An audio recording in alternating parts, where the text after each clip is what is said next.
that's excessive. Right. Silent. Nothing.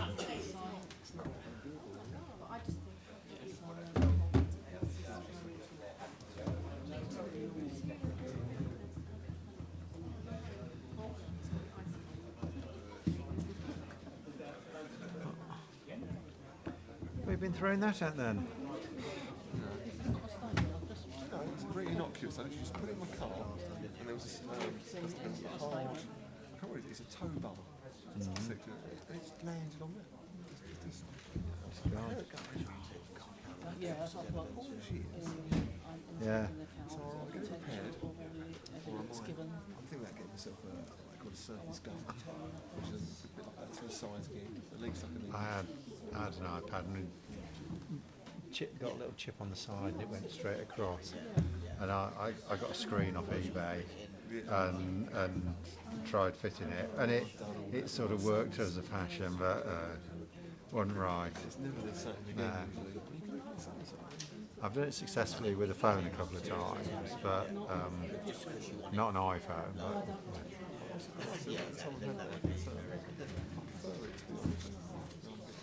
they just work. Dawn wants to wrest it back off me. They just work, iPads do. That's the thing. It's a kind of size to actually pick up, read. So they give us these laptops. I said, I can't read off a laptop. Not in the same way. You've got to come so, yeah, they do it. They really go wrong. Ferrari's got them. I was stuck with the iPhone. People, the other phones, they can do better things nowadays, but it just works. It's just, yeah. It's a new 11. Like Sonia's got. Yeah, but she's got the bit, and Phil. But then we haven't got 3 children. Also, I only have a work one. I can take a leave on the phone. I need one from your mum. I have my own, but I only have a unit for myself. It's all work. I've got a school one. Never had a work one. I never had one at phones. I try not to ring you. Oh no, I think it's you need your time. To be honest, because we're all off work, it's got a lot of different shifts anyway. Yeah. I just don't think it was that. I used to, when I went to country parks, we used to work 10 days off, 4 days off. We're quite used to working. Should we get started then? Chris says it's time, Chair. Is it? Yeah, there we go. Right, good evening everybody and welcome to our Development Committee on the 21st of November 2019. Begin with our usual emergency evacuation announcement first. Should we be required to evacuate the building, would you please leave the building via the nearest available exit of the chamber? Our assembly point is in the public car park at the side of the Civic Suite. Please don't delay your evacuation to collect any belongings. Please don't return into the building until given permission to do so by council staff. Please note that the meeting will be audio recorded, and with your mobile please turn it to silent or off. Thank you very much. As for our visitors this evening, the way things work is that an item will be presented by the officers. Then anyone that is pre-registered to speak will be given a maximum of 5 minutes to speak from the front. Then it will be for any of our non-committee members, councillors who are non-committee members, to put an input, and then it will go to the members of the committee to discuss and ultimately come up with a decision. Item 1, apologies for absence. There are none. Our substitute members, therefore, there are none. Our non-members attending, we have Councillor Milne, Councillor Steptoe, Councillor Luano, Councillor McPherson and Councillor Mason. So that takes us on to minutes of the meeting held on the 17th of October 2019. We'd be happy for me to sign those as a correct and accurate record of that meeting. Thank you very much. Declarations of interest. Councillor Weston. Yes, Chairman. Item 6, non-pecuniary, as my daughter lives near the site. Okay, thank you. Councillor Mrs Mason, you wish to run? Non-pecuniary interest by due acquaintance with the Thank you. Councillor Milne? Yeah, okay, thank you. Right, thank you very much for that. Our first two items are carried over from the previous meeting when we had our unfortunate IT issues. So it's item 6, which is land adjacent to 34 Mount Crescent, Hockley. Thank you, Please. Chairman. This application relates to 34 Mount Crescent. As you can see from the image in front of you, the application site is situated on a corner plot. Along Mount Crescent in Hockley. Planning permission is being sought to subdivide the plot and erect a detached 2-bed bungalow. A vehicle crossover is proposed onto Mount Crescent. 2 car parking spaces will be laid out to the front of each dwelling, and a private amenity space to serve the proposed dwelling.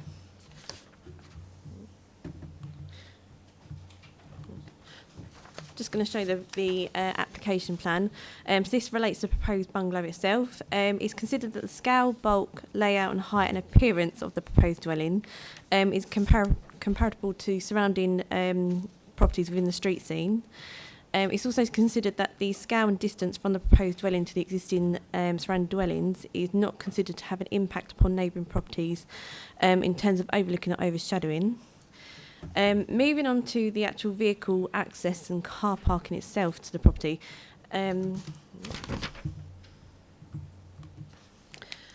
This is a site plan which shows you the existing property, which is number 34 Mount Crescent, and it shows you 2 car parking spaces to the front of that property. The site edged in red is the proposed dwelling, which shows 2 vehicle parking spaces to the front of that dwelling. It also shows the existing crossover to be retained, which the proposed dwelling would use. And then there's a proposed crossover which would serve the existing dwelling. So they would use that dwelling to park their cars on the front. Highways have been consulted. Initially, they objected to the proposal as the development was only showing the existing crossover, not a proposed crossover.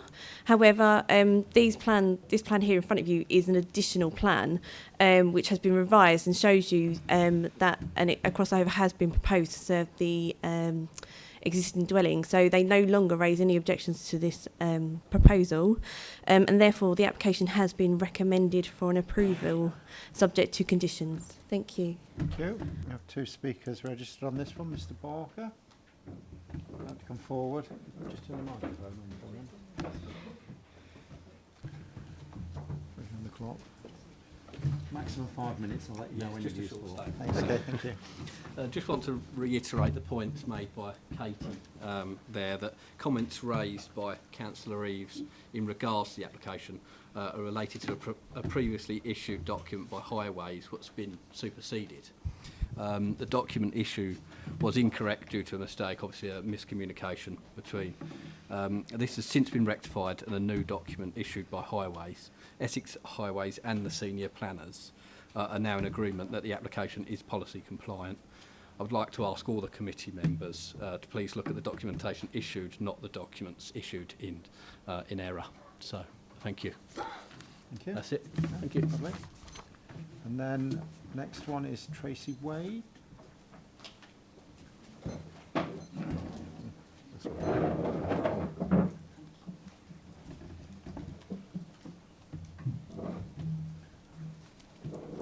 5 minutes, I'll let you know when you're used for them. Hi. The National Planning Policy Framework requires good design for an infill positively contributing to making the estate better for existing residents and the effective use of land in meeting the need for homes whilst maintaining desirability, preservation of an area's prevailing character and setting, including residential gardens. The situation of the proposed development on the corner plot does not meet these requirements because there's not enough space to accommodate the building without extending past the existing building lines on both sides of the bend and awkward position of the building on the plot, impacting the outlook or current outlook of number 32 and line of sight around the bend. If the existing property had applied for planning, it probably wouldn't have been allowed because it would have been more than 50% of the curtilage. The developer said he was erecting a security fence during the development, which he did to the front aspect, but replaced the existing 3-foot brick wall with a 6-foot concrete wood fence to the boundary adjacent to the highway and immediately in front of the existing rear boundary fence of number 32, blocking outlook and light into their kitchen. The Town and Country Planning Order does not permit a fence adjacent to highway, including the depth of any pathway, to be more than 1 metre without planning permission, and if it creates an obstruction to the view of persons using the highway as to be likely to cause danger to such persons, it should be refused, which this does, and there are cases stated for this. The position in the building would still reduce line of sight around the bend if the fence was reduced to 1 metre. There is insufficient frontage to accommodate the 2 vehicles accessing and egressing independently, using the vehicle access having to reverse onto the road on the bend. There's a covenant on the land title affecting the land plots of Mount Crescent stating no building to take place within 12 foot of the road. A covenant's checked as part of planning. If so, council should know about it. If not, if it's broken, they could be liable. The developer has already put in the drainage for the new build, which makes it indicate that they think they're going to get planning permission. Unsafe access and egress, yes, Highways did object originally, and they objected because of the lack of space to manoeuvre, oblique vehicle manoeuvres with restricted visibility, and it would set a precedence leading to inappropriate parking detrimental to the general safety of all highway users and principle of discouraging on-street parking in the locality. The developer has submitted a new plan retaining the existing drop curb for the new build and proposed a second for the existing house. The Highways have approved this with 3 conditions, but did not explain how it mitigated the reasons for their earlier refusal. A revised explanation was only posted today, but it makes no sense without planning permission. Neither drop curbs would meet their current requirements for the following reason. The new submission states that the existing crossover and driveway will be used for the proposed development, so there will be no change in vehicle movements to and from the site, which is not true because part of the existing access drive was retained within the existing property boundary.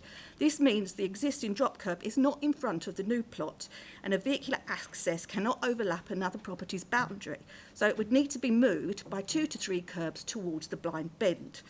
A second drop curb cannot be within 5 metres of an existing one, which it would be, both the existing one for that property and the neighbouring property. Although the plot has been split, there is no planning permission for the second dwelling, unless this is the loophole the developer can use, having already sold number 34 without proved vehicle access, telling the Highways had agreed to the second. The number of vehicles will still be increasing, whether there's 1 or 2 vehicular access because of the additional dwelling. 2 of the 4 spaces will still be oblique parking, and they still will be coming onto the blind bend. Drop curbs can only be 4 curbs wide, therefore the vehicles on both plots still cannot get on and off each drive independently, and visibility will still be restricted for number 34 by the vehicles parked on the new build, and the new build because their proximity closer to the blind bend.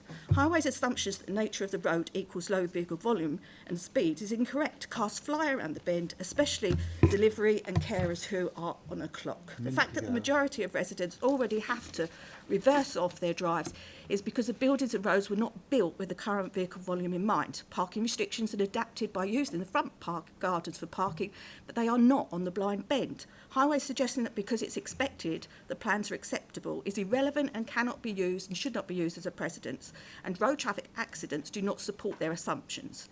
There have been several near misses because of the nature of the road and little space or time for anyone to respond. Having infills and increasing vehicular access and on-street parking is just adding to an existing risk. How can that be acceptable? Highways requires the building deliveries to be maintained within the plot. That's going to be very difficult. They couldn't do it for the existing number 34, and they blocked the road and the pavement on several occasions without any signage or licences. We have to ask why none of this was picked up on the highways or planning officers. Is it that they're more interested in pushing developments through than local residents' interests? The comments of planning officers dismissing residents' objections as overreacting, but we see recent infills by this and other developers in the area that only meet minimum housing requirements, fitting in as many properties on a plot as possible. Sorry, 5 minutes is the fair time, and that's what you had. And that's what I've done. Right. Okay, members, just a reminder that there is some information on the addendum and a small alteration to the officer recommendation on condition 4. Councillor Canal, unfortunately you won't be able to vote on this one because you missed it. You know the format. Okay, thank you. Councillor Mrs Mason. Thank you, Mr Chairman. As the committee will be aware, this item Can you just do your mic? I forget these things. Can you hear me now? Yeah. It's for the Right. record. I'll start. I'll have to do this when it's closer. As the committee will be aware, this item was recommended for approval and then called into Development Committee by the ward member and was due to be heard by the Development Committee on the 17th of October. When, along with another referred item, the committee were unable to determine the application due to technical difficulties with the council's IT system. The applicant was understandably concerned about this and approached myself for clarification of the council's planning process, which I trust I was able to provide.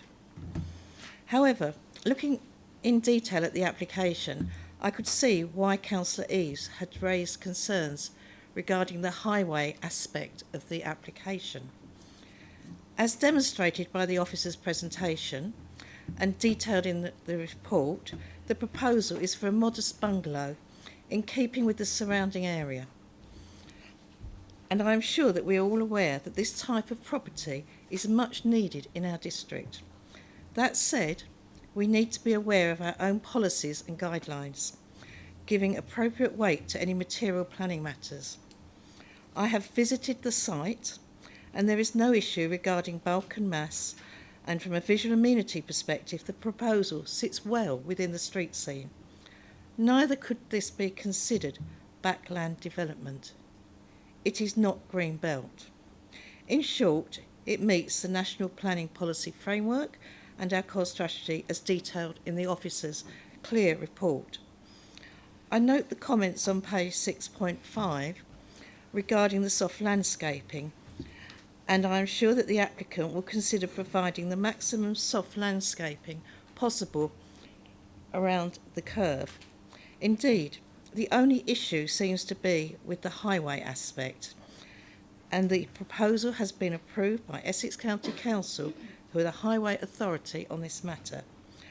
I note the previous speaker's comments regarding covenants, but this is not a planning consideration. I believe that this highway issue may have been due to the lack of understanding on the proposed access points. My belief is that it was originally mistakenly assumed by Essex County Council that, as the existing access point is almost capable of serving both the host property and that of the proposed dwelling, that this was the intention. It was not. The existing access point is to serve the new bungalow, whilst the existing dwelling will have a new crossover point as demonstrated on the screen. Now that this has been clarified and confirmed, the Highway Authority have no objection, and I strongly recommend that this committee follow the officer's recommendation for approval with the revised condition as shown in the addendum. Thank you, Mr. Chairman. Any other non-members wish to say anything? No? Members? Councillor Eaves. Thank you, Chair.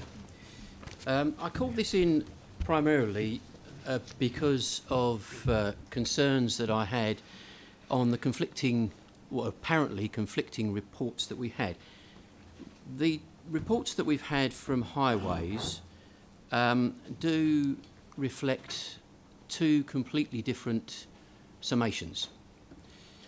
One of the things that actually does rather stand out to me is the issue that in the first response, and I'll read you the response verbatim, the plan shows 2 on-site parking spaces for the proposed dwelling.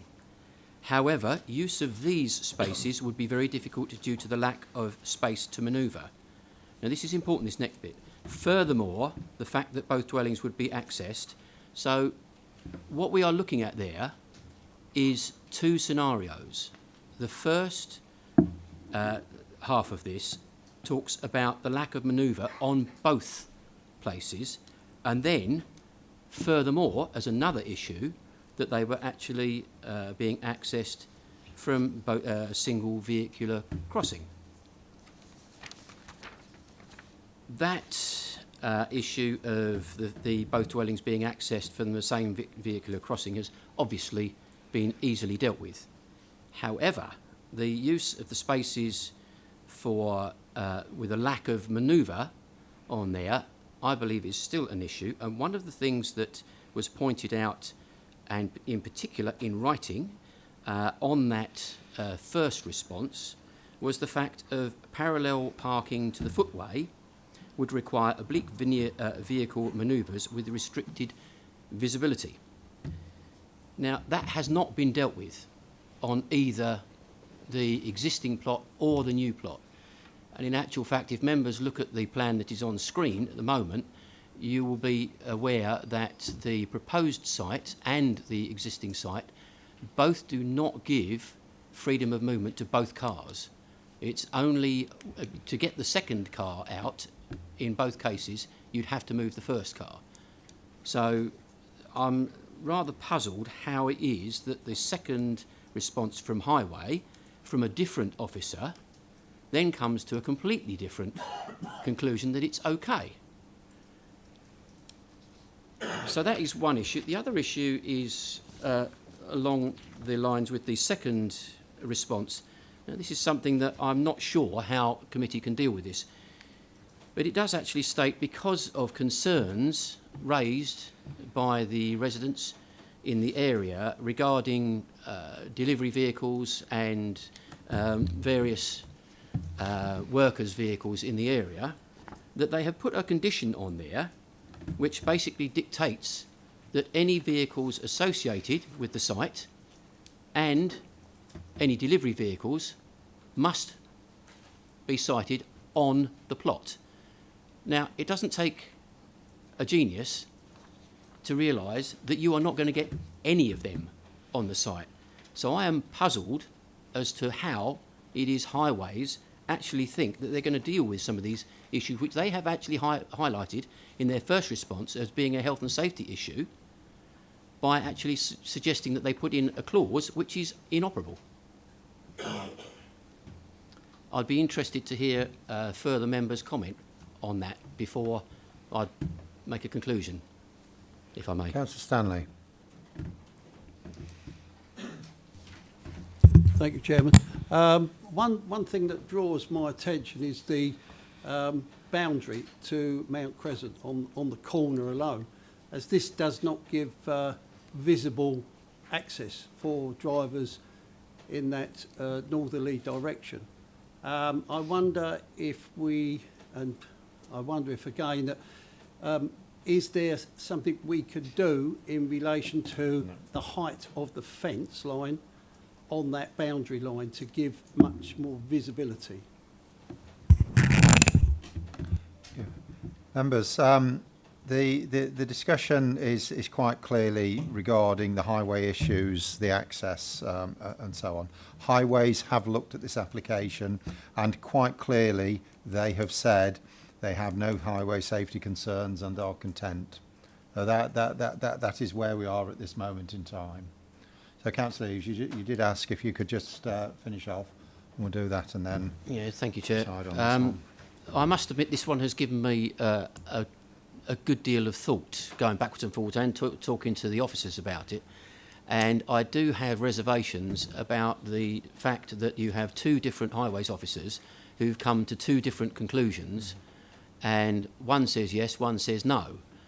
It is a concern because it seems as though the specialists' reports that we are getting are conflicting, and that doesn't help us at all.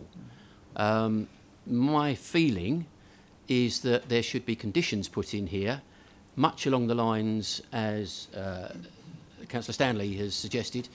The sight line is an issue coming round the corner. I have been to the site, and there is a 6-foot fence that's been put round the site, and as you come round the corner, it does restrict view. I don't know what to suggest about the deliveries, but that is going to be a very contentious issue if this is passed with the neighbours around there. I just don't see that condition is implementable, and if it isn't, would we as a council be willing to enforce? And how could we enforce? I don't see that we could. Councillor Stanley, one last comment and then we need to determine this one, I think. Could it be possible to put a condition of height of boundary fence to not exceed visual amenity for drivers, I wonder. I asked the planning officer, please. The officers have looked at the application. They've taken the comments of Highways. I'll just let you make a comment before we... Yep, there's no problem. We can put a condition on regarding the height of the fence, so we can discuss that with the agent going forward, so that's not an issue. And say highway issues as well you want me to address? No. No, that's it. Okay.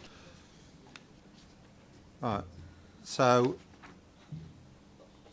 at this moment, you've made a suggestion. The officers have said it's possible. I'm in your hands if this wants to go forward. I think this is... I just want slight clarification. When the officer said the fence, do you mean the fence which is blocking out the lights of the kitchen, which is 1.8, which should be 1 metre, or do you mean the fence looking round the corner for the vehicle cars? It would be the fence on the flank boundary on the corner that will look to reduce. So it'd be a condition to say that boundary treatment should be agreed by local planning authority. Okay. Clarification. So So would members be content with an additional condition that said boundary treatment to be agreed by officers? Okay, so that is now an additional condition along with the minor revision that's on the addendum. The recommendation for approval is printed on 6.9. Those members in favour of the approval, please indicate. Those against? Okay. That item is carried. Thank you. Approved. Carried. Approved. Right. Next one is Waterside Farm, The Chase, Paglesham. Who's doing this one?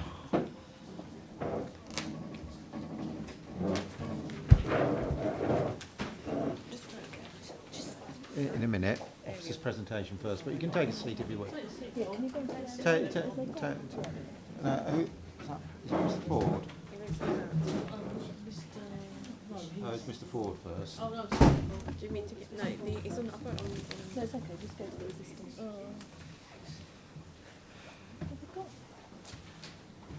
Okay. It doesn't matter because you've disconnected. I don't know. Go to the plans, fine. Yep, Right, go sorry. for it. Okay.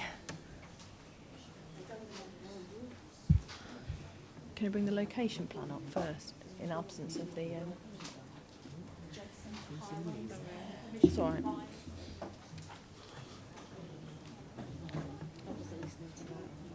You got the location plan? That one, yeah? Yeah. That's it. Thank you. Sorry, members. This application relates to this rectangular shaped building here.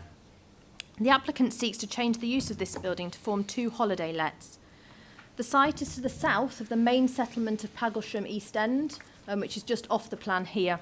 And beyond the site, to the west, south and east, is arable land, beyond which to the south is the River Roach and east Paglesham Boatyard.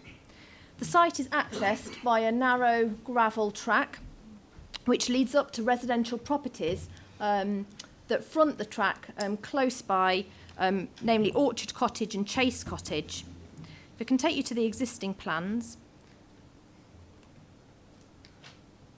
You zoom out just to get the whole plan on. So the building has the appearance of a traditional stable and it's arranged in a rectangle. The building is of timber and brick construction with a tiled roof. I can take you to the proposed plans. Actually, the photos, sorry. There's some photographs of the existing property. Sorry. No, it's not it. That's not it.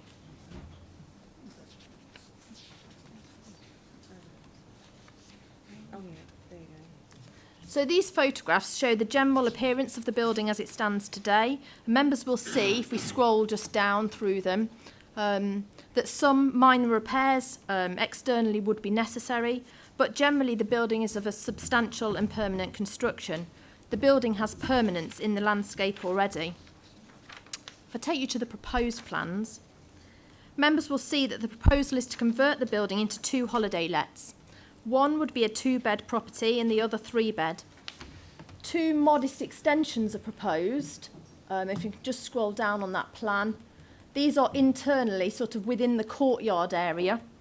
So sort of externally around there, the building would not exceed the existing footprint. The extensions are to create corridors to access the rooms that are proposed. As set out in the officer's report, one of the key considerations in the determination of this application relates to the Green Belt. National and local planning policy allows for the reuse of existing rural buildings. Particularly, the Council's policy GB2 allows for forms of rural diversification, including conversion to bed and breakfasts and small hotels. Council policy DM13 requires a number of criteria to be met, which are considered met in this case as set out in the report. This policy also allows for modest extension of the existing building where it would not result in disproportionate extensions over the original. And these 2 extensions here are considered modest. Council policy CLT11 also supports conversion to bed and breakfast hotels in the interests of promoting tourism in the district. The officer report made reference to the developer classifying the proposal within the use class C1 as hotels. And contrary to the officer's report, I consider that the use would be within this C1 use class. The proposal is not for residential dwellings, which would fall into the C3 use class, and it is not therefore necessary to impose any additional conditions relating to the removal of permitted development rights, which would ordinarily apply to dwellings, or for the construction of outbuildings within the land surrounding the existing building. The site is located some distance from neighbouring properties to the north, and it's considered that the proposed 2 holiday lets would not be a use that would conflict with these existing neighbouring residential uses. Conditions are recommended relating to ecological mitigation and protection and drainage, amongst other things. Subject to the recommended conditions, the proposal is considered a suitable use of the building which would comply with relevant national and local policy, and the recommendation is one of approval. Thank you. And just a reminder, there's a bit of information on the addendum. We have 2 speakers for this one. Mr. Ford.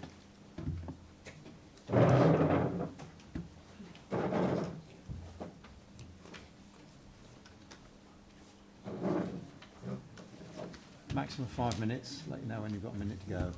Thank you, Chairman.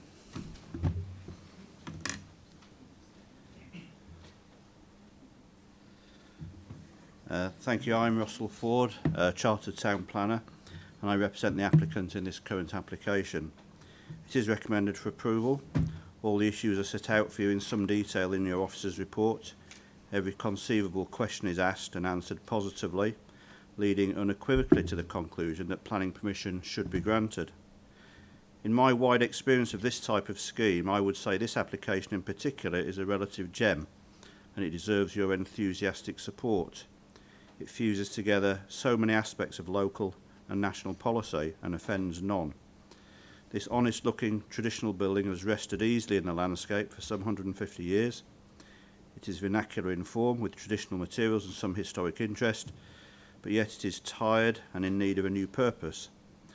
Rural diversification supports sensitive conversions in exactly these circumstances.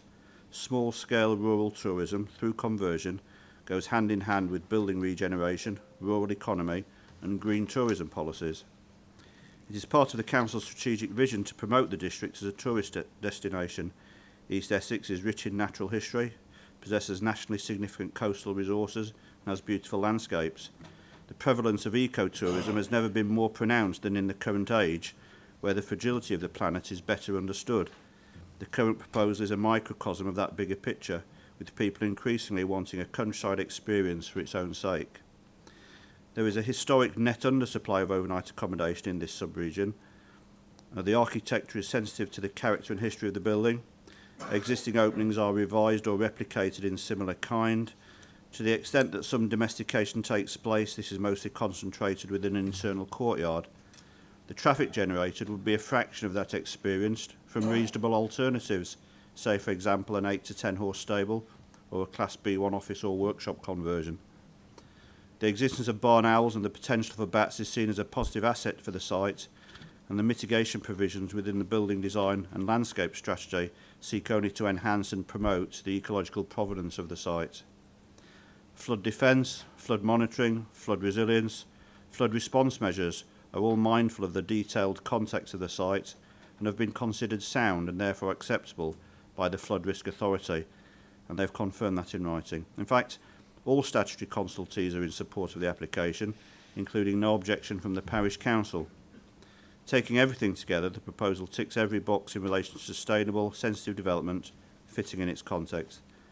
I note the sincere objections of a small number of third parties, but their observations fall well below any threshold that might otherwise lead to a reason for refusal. Hence, in planning terms, this proposal offends nothing and no one. It will encourage visitors into the district, where they will enjoy their time here in full appreciation of the local natural environment, and while spending money in the local pubs, restaurants and other rural facilities, adding to the vitality and viability of the local economy. At all levels of thinking, this proposal makes great use of a traditional building and is well within the environmental capacity of the site, and that really is at the heart of sustainable development. So in doing so, it dovetails with all relevant policy at national and local level. Planning permission should be granted without delay. I'm grateful for your time. Thank you. Thank you. Mr. Masters.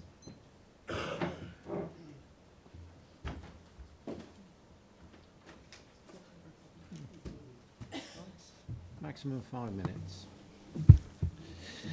Good evening, ladies and gentlemen. My name is Paul Masters. I live adjacent to the application site. The officer's report before you asserts at paragraph 15 that this proposal is in accordance with a number of development plan policies. It says that C3 holiday lets are core strategy policy compliant. They are not. It is very obviously neither hotel nor bed and breakfast, but purely residential bungalows. The policies referred to specifically exclude conversion of rural buildings to residential dwellings. Paragraph 15 is a misrepresentation, repeated in paragraph 16, rendering conclusion at para 40 fundamentally flawed.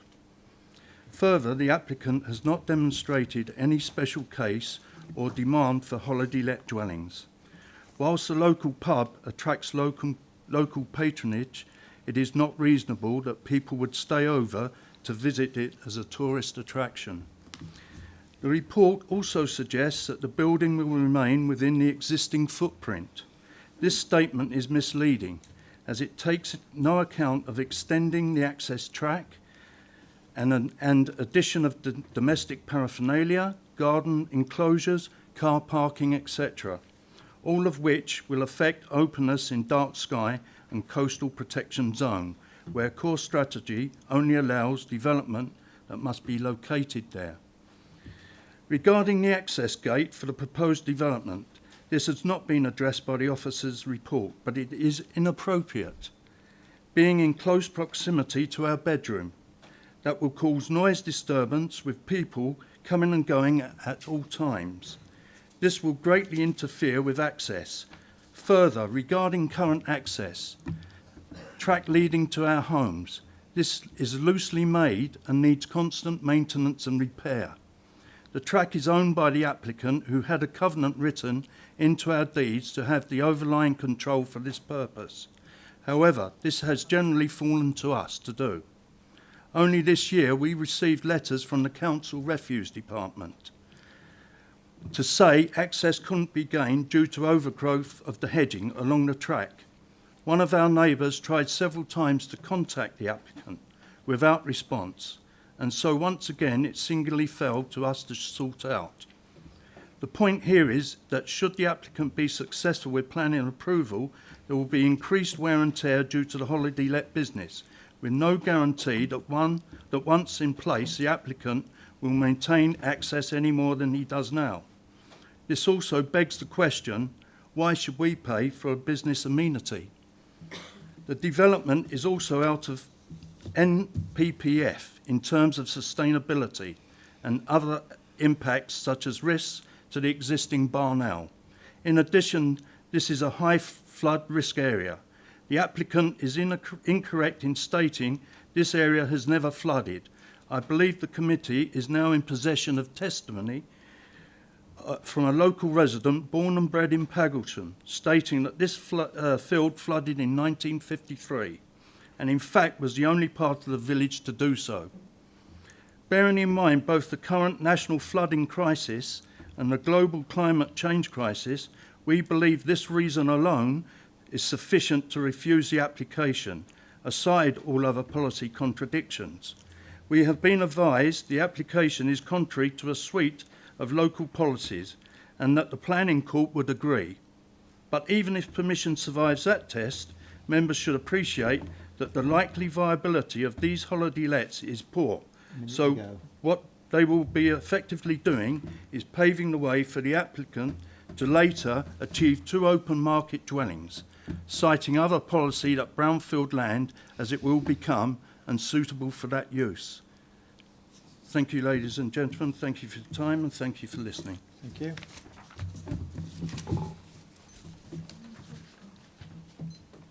Councillor Mrs Shaw. No one else has indicated. No one has vindicated. Okay.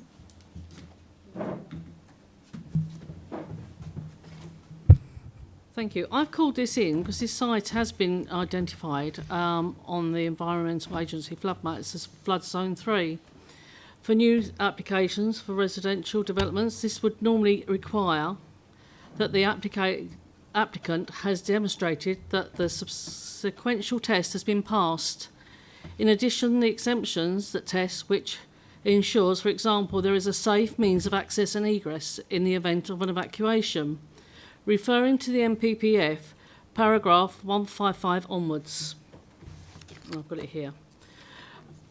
This refers to residential development within flood zone 3 and the need to keep development away from these areas. This is reinforced by planning policy guidance, which states that holiday homes within zone 3 are high risk.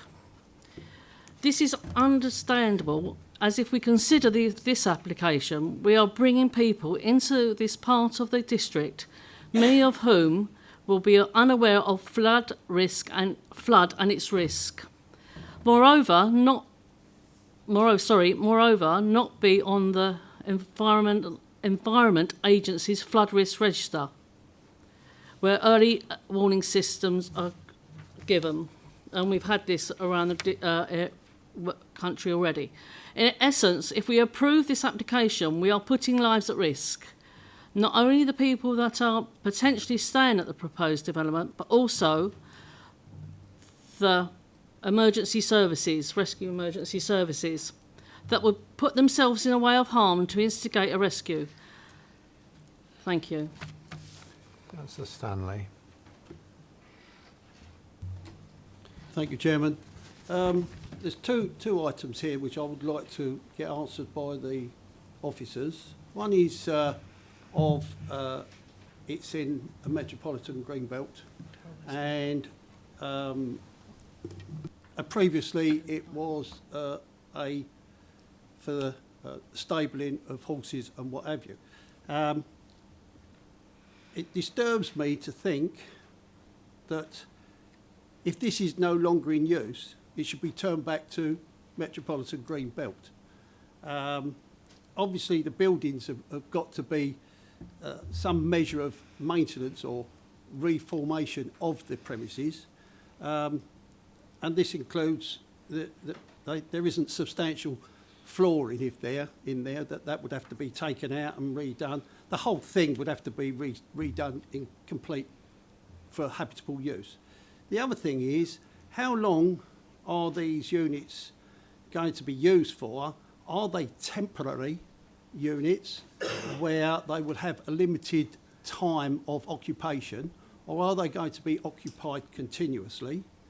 My other concerns are the parking area, where there is I believe there's a pond close by, and what has been done in the way of material wastage from those vehicles before it gets into the pond. In other words, oil and other alike stuff that we've got with cars. There is no measure on there to say whether or not they're going to put in a material filter for the runoff of the cars, the water runoff or anything like that. And that would then indicate that it goes straight into the pond, which then will go straight into the stream, and there you are. We're going to have a catastrophe to start with. Plus the fact this is in flood zone 3, which has already been spoken about. We are told by the authority to keep well away from flood zone 3, as far away as we could possibly be, not to develop it, but to keep away from it. And I find this is literally, well, just to turn around and say mitigate it by putting a barrier up or something like that is not the right thing to do. We don't want to see occupants like we have seen on the TV recently wading through water knee high or further than that. And this is just really, you know, it seems to me to be the wrong place to do this. So if the officers could tell me what sort of mitigation there is on materials from cars that are being parked, and also is it going to be used 52 weeks of the year, or is it just a small occasional let? Thank you. We'll gather up all the comments and before the officers come back. Councillor Reeves. Thank you, Chair. Similarly, I'd like the officers to respond to the point that was made by the neighbour with reference to, in particular, the classification of the land being C1/C3. There seems to be a lot of confusion around this. The classification C1 is hotel and bed and breakfast, which is clearly not. So then the conclusion that has been resulted from a separate specialist that was brought in by the neighbour is that it actually is C3. Now, if that is the case, then that is completely contrary to our own policies, and therefore on that point alone should be refused. The other thing is that there's no report on the need or the viability of this business being provided by the applicant, and knowing the area that's there, I have reservations about that purely and simply because of the access. The access is quite a serious issue there. You did see a photograph on the screen, hopefully, where even one of the smallest refuse lorries that the council has cannot get close to the actual site itself. That is showing it down the side of the neighbour who spoke. It's down the side of his house, and it narrows down to a point where they can't get to the property that we're in consideration over. I also have serious considerations, as have already been mooted, about the floodplain. And for that reason, my view is that we should actually refuse this. Councillor Williams. Thank you, Chairman. Councillor Stanley has already alluded to the points that I'd like to be considered, is that if this was to be granted permission, could the time of use be restricted to so many weeks in a year, as these are only holiday lets? That's it, thank you. So Mr. Shaw.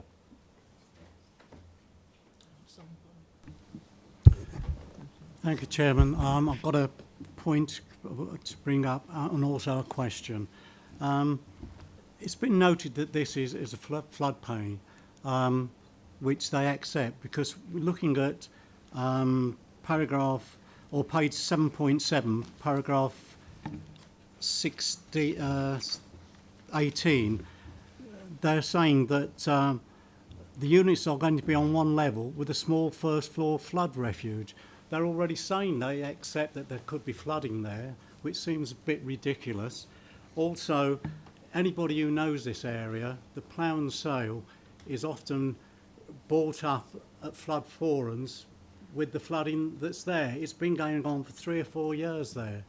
I visited the site recently and had to wade through about 2 inches of water to get down to the road to get down there. So again, there's a problem with water. The other is paragraph or page 7.8, paragraph 21, where it says refuse collection is undertaken to the properties within the chase, and it is considered that this can be extended to the new holiday lets. Surely the holiday lets are going to be commercial, so it should be a commercial collection. If it's not, who's going to bring the bins down to the lane for collection, and who's going to ensure that the people who let the properties are going to put the correct refuge in the bins and not contaminate the rest of the collection? Councillor Wotton. Chairman, thank you. I have a number of concerns about Thank you. I have a number of concerns about this application. Only this morning was I actually in the area, and the approach road, the highway outside a business and a resident, regularly floods. We're not talking about on the odd occasion, we're talking about regular flooding. And the brains of people across authorities in Essex since 2015 have been scratching their heads of how to resolve that. So we're talking about a real issue, not a possibility. So with that very much in mind, I feel very uneasy about the whole issue of flood. We wouldn't be talking about it if we were proposing a residential building there. So I think we enter into the world of semantics, because people will still be living there, even though the turnover of the people living there is frequent. That's the proposal. Now, if we look at it, I certainly don't want to in any way take away the opportunity for tourism and for visitors to go to the wonderful place of Paglesham. It is truly wonderful. But it is not a place for holiday makers. People don't go there for their regular holidays. To talk about in paragraph on 7.3, paragraph 3 there, a permeable surface. Now, a permeable surface is only permeable if water has got somewhere to go. And I would suggest for most of the time, the water has got nowhere to go because there isn't a reasonable place for it to go. The turning space, the proposal on outside near residents is inconsiderate, frankly. It would cause additional disturbance to those residents, and really I struggle in terms of what it's actually going to do there. It is a business operating within an area which I think is wholly unsuitable for this type of accommodation. Thank you, Chairman. Thank you. I will ask officers to come back and sum up the questions. So, the actual status regarding flooding and a holiday let, green belt, the timings of the holiday usage, and just the clarification on the class of the use. Yeah. I'll take them in order. So the time limits for occupation dealt with on page 7.14. So condition 13 limits the use. So the individual holiday units hereby permitted shall be occupied for holiday purposes only, not be occupied by a person's sole or main place of residence, not at any time be occupied by any individual or group of persons for a period of more than 28 days in any calendar year.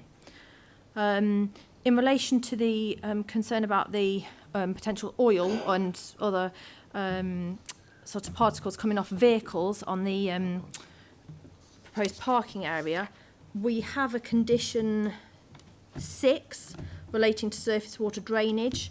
That's the condition that you would usually see a requirement in it for consideration of any sort of contamination coming off vehicles onto surfaces and then going into watercourses or ponds nearby. We could certainly add that requirement to look at the need for filtration to avoid pollutants in that condition 6. In relation to flood risk, changes of use are dealt with slightly differently. Well, they are dealt with differently to new buildings or structures. And national policy does not require or does not prohibit changes of use in flood zone 3. This, for clarification leading on, we consider that this is not C3 dwellings that are proposed.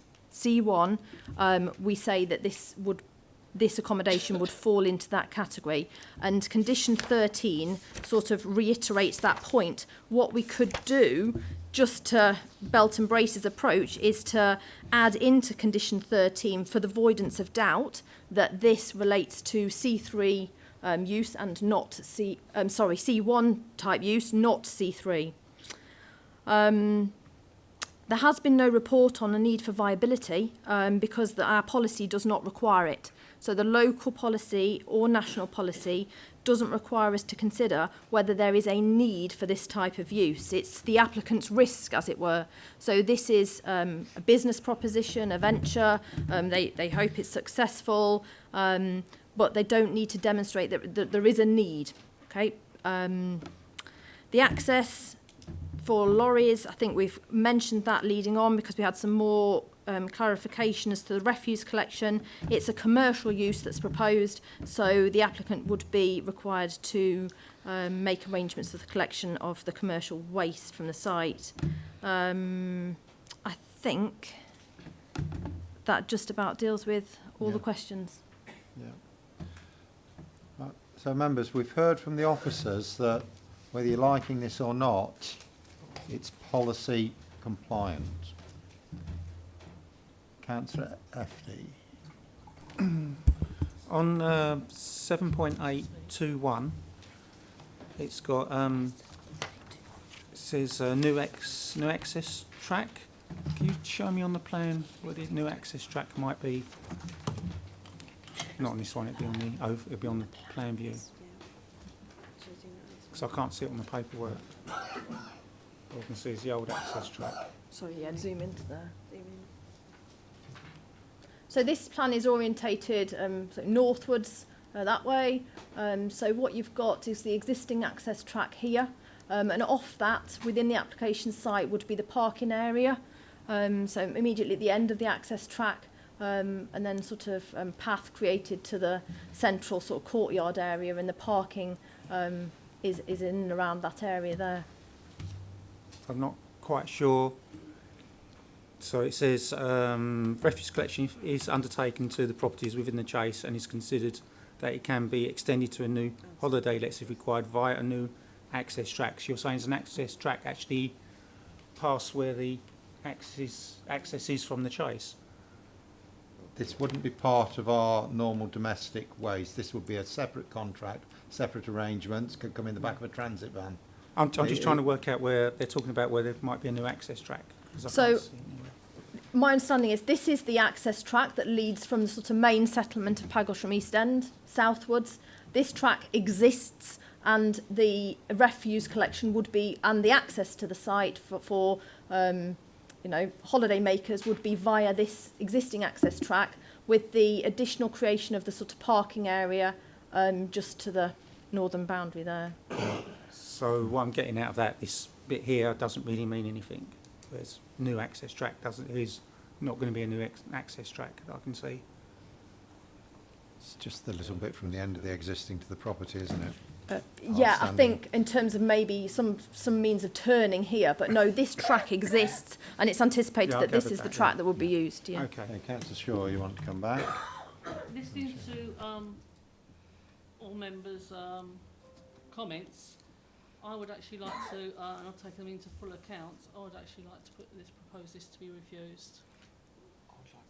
Could you, can you really clearly state those, please? Right. In view of this and the danger to life, I cannot support this application. The site is situated in an area identified by the Environment Agency as being within flood zone 3, as it's all been discussed. The National Planning Policy Framework, in conjunction with planning policy guidance, steers development away from these areas.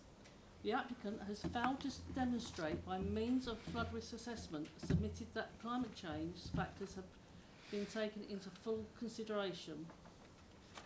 Moreover, that this development can take place without putting at risk the lives of the potential people staying within the facility and those of the emergency services. Furthermore, no details have been submitted detailing means of escape from the development and indeed the wider area, notwithstanding one singular route in and out of this part of the district.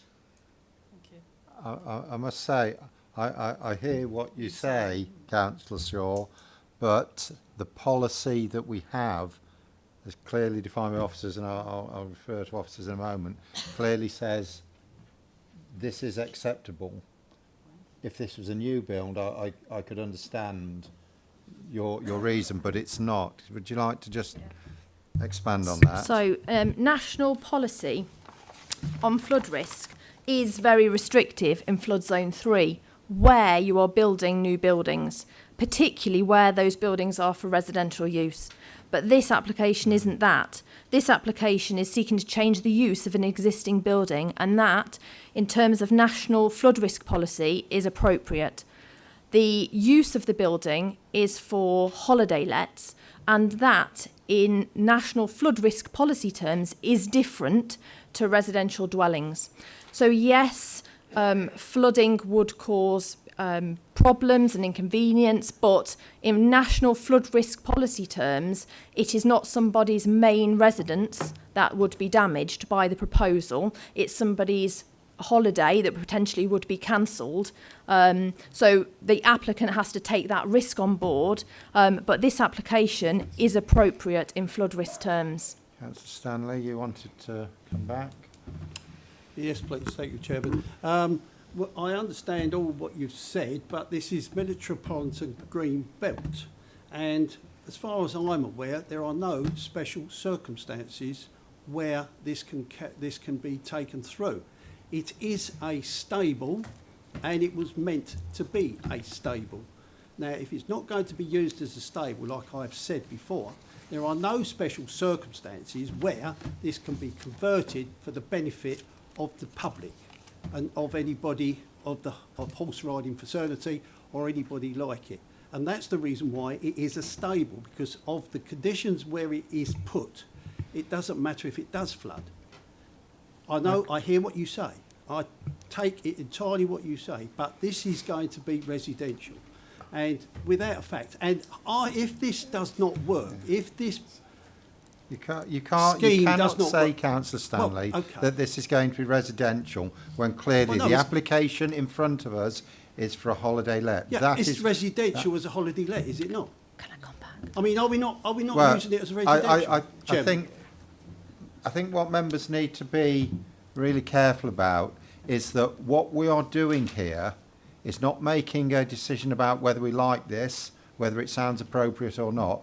We are seeing whether this application is compliant with our policy or not. If it is compliant with in our policy, we are bound to approve it. If you feel and can put a case where it is not compliant with our policy, then of course you may move for refusal after making your appropriate points. Would you like to continue? Can I then turn around and say that under this Metropolitan Green Belt, in our policy, there is no special circumstances for this development. Okay. I will have the officers to Okay, so this application is wholly appropriate in Greenbelt terms in relation to council policy.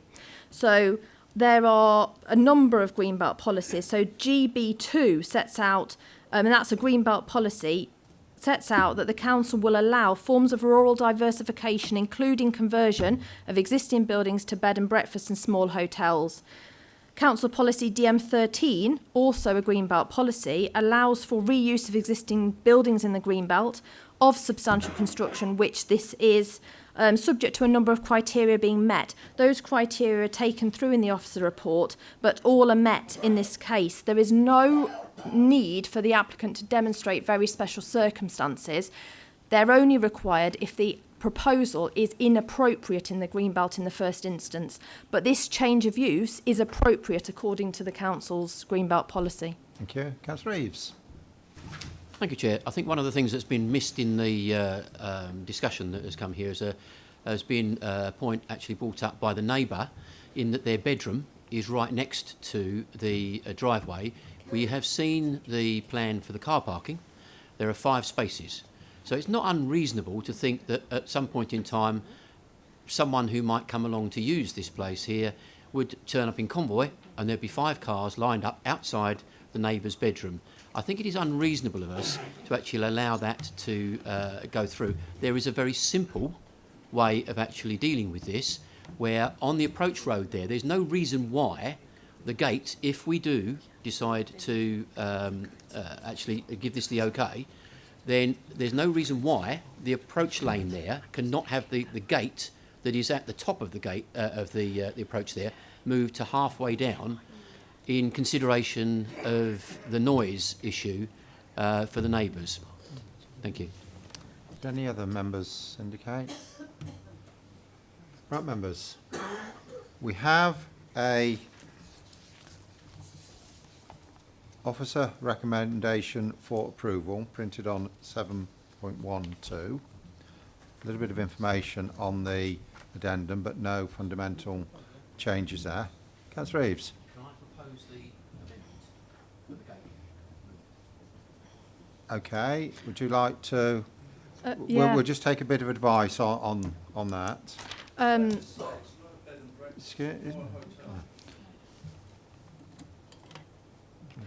So, on the gate issue, the concern, and I understand this, raised by the neighbour, is that their property, and I couldn't get the aerial image, I think we do have a photo of their property, but you can see there, it's very close to the access track, and their window is very close. And so the concern is that people pulling up to get into this holiday accommodation would maybe pause in front of or nearby their property to open the gate or get access to that gate. The slight concern I have is that this is an existing track that can be used by existing traffic. I know that it's redundant at the moment and there's no use there, but there's nothing to prevent vehicles moving up and down this track at present. So we need, if we're going to impose a condition, a reason for that condition to be imposed. So we just need to be very clear about that, I think. If we're going to require them to, I think what we're going down the road of is requiring them to move the gate further into the, so you avoid cars accessing, sort of lingering, if you like, right in front of that dwelling, which could cause some level of, inconvenience. I think, members, I'm hearing the point, and I understand you may make the movement for an amendment to the conditions in a minute, but I'm very wary of working things out on the hoof. Often these things do require some detail behind them. So in your proposal that I think you're going to make for an additional condition, can I ask you to actually give within it the scope to officers to fully investigate this and to work out the detail and practicality of it? Thank you, Chair. Reasons being for the amendment would be twofold. One would be emissions directly against a bedroom window, and the other would be noise nuisance, where usage of this facility could have vehicles approaching at any time of the day or night, and that is twofold. And that the officers work out a scheme that will mitigate those. Yeah, in terms of the position of this gate, okay. To essentially position it further south, I guess, to avoid cars lingering in front of the residential dwellings. For 5 cars to be able to. Are you looking to second that, Councillor Stanley? Yes, please. Okay. Right, members, can I just take a vote on whether that amendment be accepted to the substantive? Those in favour of the amendment? Okay, that amendment is now added to the recommendation for approval. Just wanted to clarify that is that the only amendment? We've discussed other conditions or whatever, but that's the only one, yeah?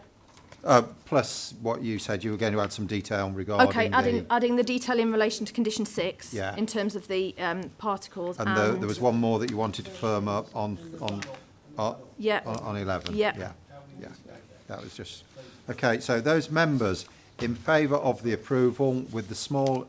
Oh, here we go again. We mentioned condition 13 as Yeah, I've got condition 13. Yeah, we got that. In terms of the Right. usage, I've got condition, yeah. Let's just go, Councillor Williams, then we'll just go through it for clarity, because I don't want any misunderstanding. Thank you, Chairman. I understand that the officer mentioned changing it back to C1 use, was it? That's what it is. Yes, It's thank not you. changing it. That's what But being it, that's yeah. what it is. Thank you. So for clarity, you So just for want to go clarity, over. yeah, the conditions as stated, say for the following amendments, which would be the additional condition relating to officers or the requirement for the gate to be repositioned to a position to be agreed with officers, but to avoid this cars accessing the site lingering in front of the residential properties nearby. And the reason for that condition relates to emissions being incompatible with a bedroom window, so, and the concern that this actual use could be cars arriving at any time of day or night, different to the existing use that takes place. An amendment to condition 6 relating to the need for filtration to be considered to prevent pollutants entering the pond, watercourses. Yeah. And clarification on condition 13 that the use falls within the C1 use class and not C3 for the avoidance of doubt. Those members in favour of the approval, please indicate.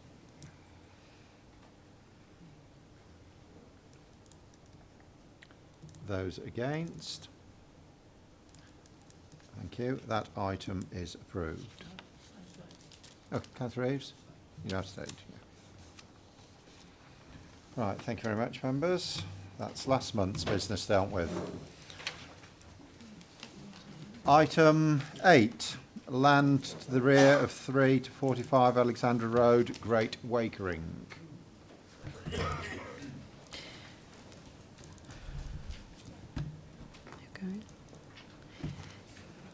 Thank you, Chair. Right, okay, Alexandra Road. As we all know, the site lies to the east of Alexandra Road, which is the main residential street in Great Wakering. The plan before you kind of shows the layout of the site, if you can see that properly. I'll refresh your memories on what's being proposed. Planning permission is being sought to demolish number 39A Alexandra Street. It's for the erection of 25 two-storey residential dwellings and the layout of a road, car parking, and landscaping on land behind Alexandra Road. The access into the site would be gained from Alexandra Road. The site proposes a mix of one-bedroom property, 11 two-bedroom properties, and 13 three-bedroom properties. Of these, 9 are proposed to be affordable properties. These affordable units would be sited to the northern and southern ends of the site. The application was... Ooh.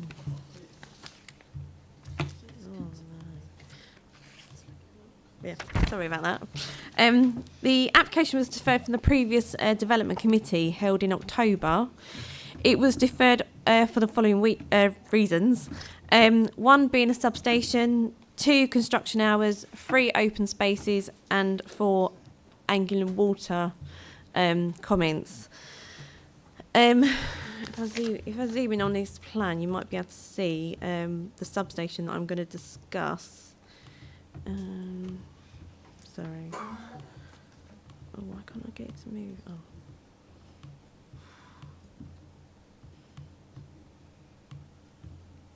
Okay, I can't get it to move. It's just going slowly. Yeah. That's all right. I'm almost there. Sorry.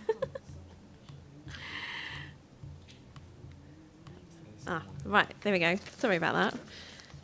Right, okay, so the substation, if you can see it, it does front plot 25. And it is do you want to get the laser thing and point to... sorry, we're going to point to it. So, yeah, so where the laser's pointing, that's where the substation is situated. So it's to the front of plot 25, and it's to the rear of number 39, Alexandra Road. The substation would be enclosed by a brick-built structure with a hipped roof. The structure is a solid structure and comprises louvered panelled doors which would front the highway, so the new access road that's being proposed.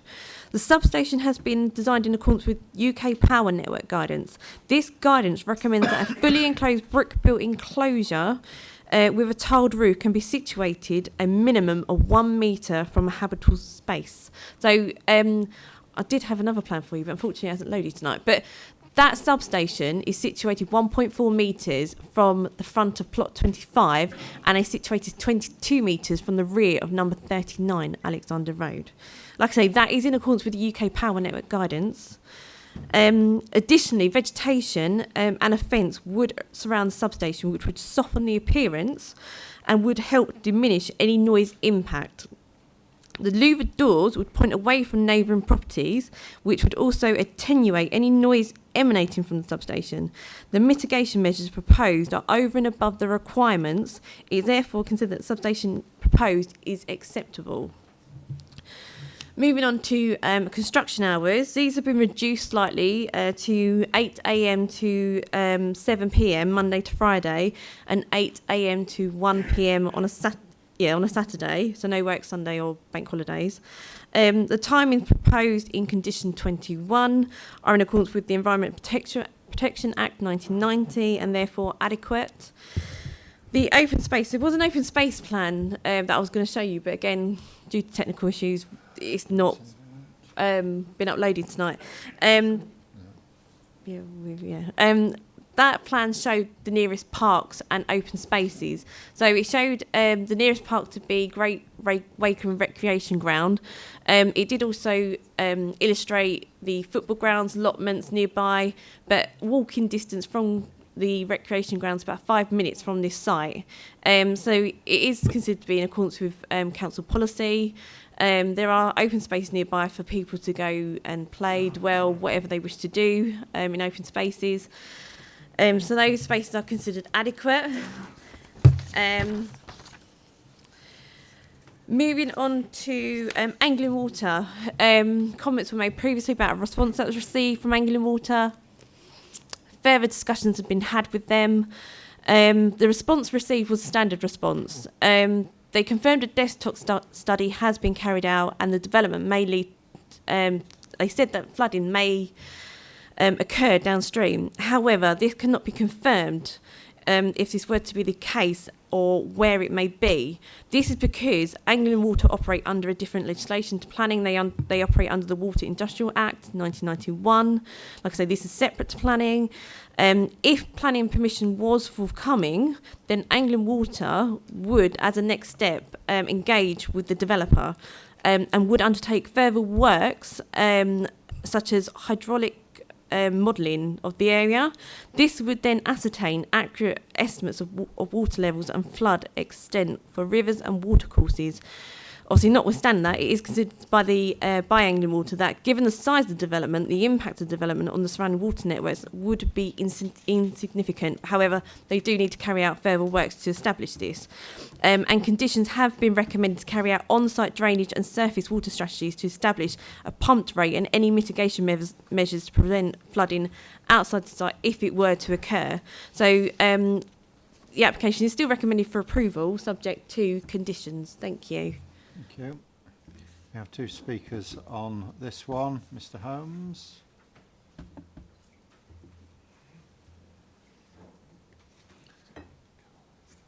Make sure the microphone's on, please. Up to 5 minutes. Good evening, all. Firstly, regarding the substation, as a considerate contractor, we've put the substation on the drawings. However, after talks with our energy architect, there's a great chance there's enough capacity already in the grid for us not to require a substation. A lot of developers don't show the substations because Network Power have the right to do it under permitted developments to include a substation later on. So we've highlighted this in case we do need it. We've spoken to the neighbours and we actually have moved it further away from the fence, which we can show on it's a new drawing, and I believe we're about 1.8 or 2 metres off the fence boundary line now with a heavier planting scheme. There was something brought to our attention the other day regarding our section 106. the Rochester Council Housing said it was 8, but 35% is actually, it's greater, it's 9. So I've spoken to Katie, and the section 106 should be 9 and not 8, which I think Katie's aware, yeah? So there's been a mistake on that section. Regarding, there was a few comments the other week regarding parking. We're actually, with visitors bays, we're required to supply 6.25 visitor spaces, including the new 8 in the roadway and the 7 we've got. We're technically 100% better on our visitors car parking space than what is required by us. So the 7 in the original street line and the additional 8 which will be going into the new entrance street line. The houses, there's also a comment that you'd like to see them slightly bigger. 60% of them houses are between 3 and 11% bigger than standards. The gardens, again, 60% of this site the gardens are bigger than requirement. So we're actually better than what's set out by standards. I know there's a lot of concerns regarding sizes and car parking, but unfortunately we don't make the guidelines. We can only follow what is set out to us. So that is a deeper root problem than us. That goes up to Essex County Council. So we can only follow what is set out in front of us. There was also some concerns that upset me a little bit because I feel like as a company we've been mistreated regarding how we've approached this site. When we first bought this site, the lady and the son, the lady was quite ill, so we waited 2 years.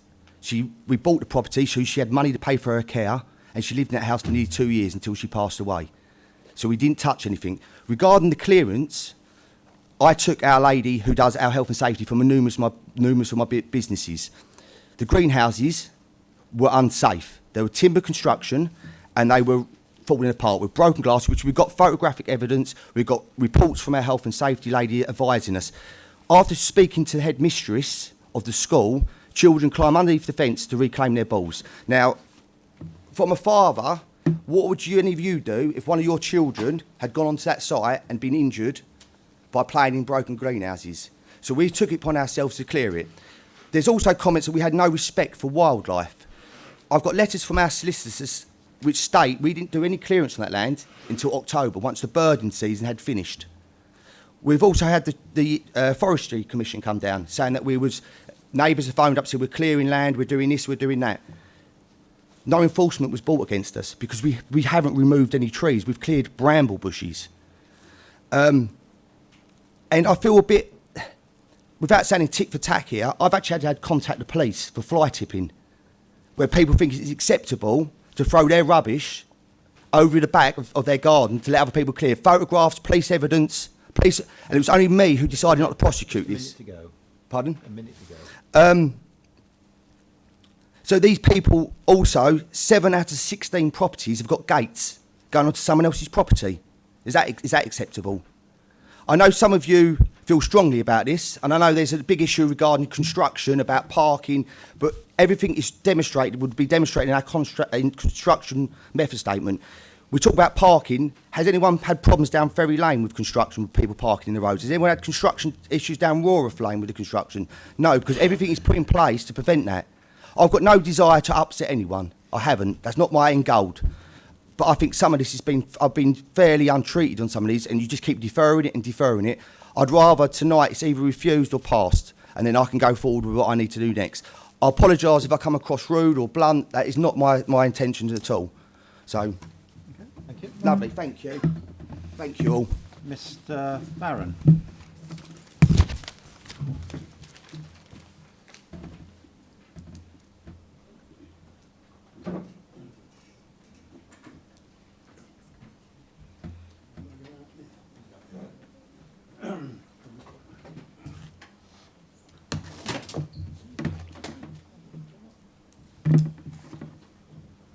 So it's already on. Up to 5 minutes, I'll let you know when you've had 4. Thank you. Well, as a preamble, Alexander Road until World War II was a cart track to the fields down the bottom, where there are a few houses down the field, but the main dwellings were at the top end near the high street. They're small, mainly bungalows type dwellings. Some had side paths for pony and traps and things like that, and some were built in the late 19th century. Early in World War II, it was found essential to build an ACAT gun site in the fields at the bottom of the road. To build it and service it with stores and ammunition. A concrete slab road was laid directly on the ground. It did not have to be fancy or take much care in construction, because what few cars there were at that time were either on blocks for the duration, unless they were engaged in essential war work and had an allocation of petrol coupons. At the end of the war, at some time,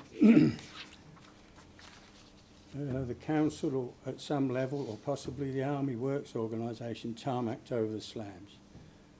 I do not know when the services, sewage, water, gas, electricity were put in. There were still few cars after the war, and lorries were largely small by today's standards. There used to be 98 houses in the road, but this has more than trebled since the ACAT gun site was developed. Photograph 1. Oh, I wouldn't be in here. You got one? That's it. It shows the full width of 39A with the boundary pillars and walls. The broken wall on the left by the two wheelie bins to the far pillar with 41 is 11.58 metres, 38 feet. Photo 2, which should be the road outside 39A, yeah. Shows the front of 39A, the floating slab tracks and the extensive damage to the footpath and drop curb area immediately opposite number 39A. So if cars can do this, what will be the effect of heavy lorries making a sharp 90-degree turn from this road? This is 6.09 metres wide, this road, or 20 feet curb to curb. The services to these houses may well also be damaged, especially the sewage system. Photo 3, that's it, that's the one. A view of the same, oh no, that's not, yeah. A view from the same shot towards the High Street end showing the break-up and broken lowered curbstone near the top left. I don't know if you can see that, but up the top there is. Photo 4, just showing a bit of subsidence at the curb a little further on, cracking along the centre of the road, and a slab crack with the patch. Photo 5. Oh yeah, what's that gone? Anyway, it should show general radiating crack damage at the manholes. One of them should. Photos, oh, that's the one, yeah. You can see all the cracks radiated out of that and into the other manhole further up.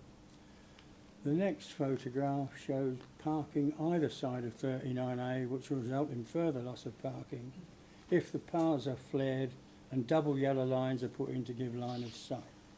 You can see there the vehicles parked either side. Photograph 7, which I think is the last one.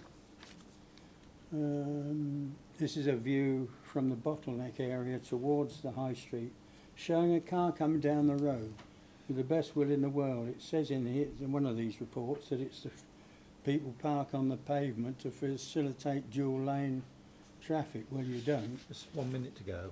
Yeah, okay. You park on, you can get one car at a time down there unless there happens to be a vacancy in the parking spaces.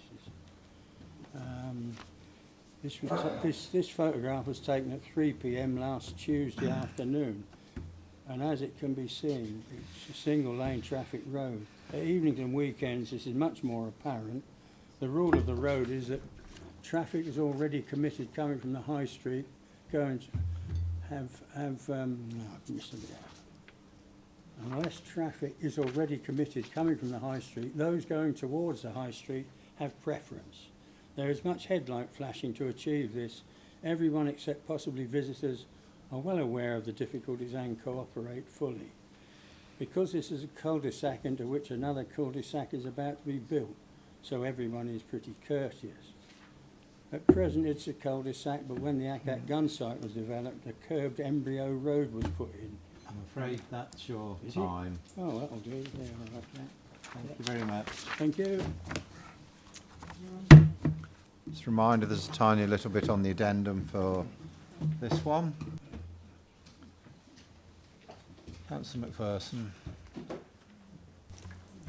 Thank you, Chairman.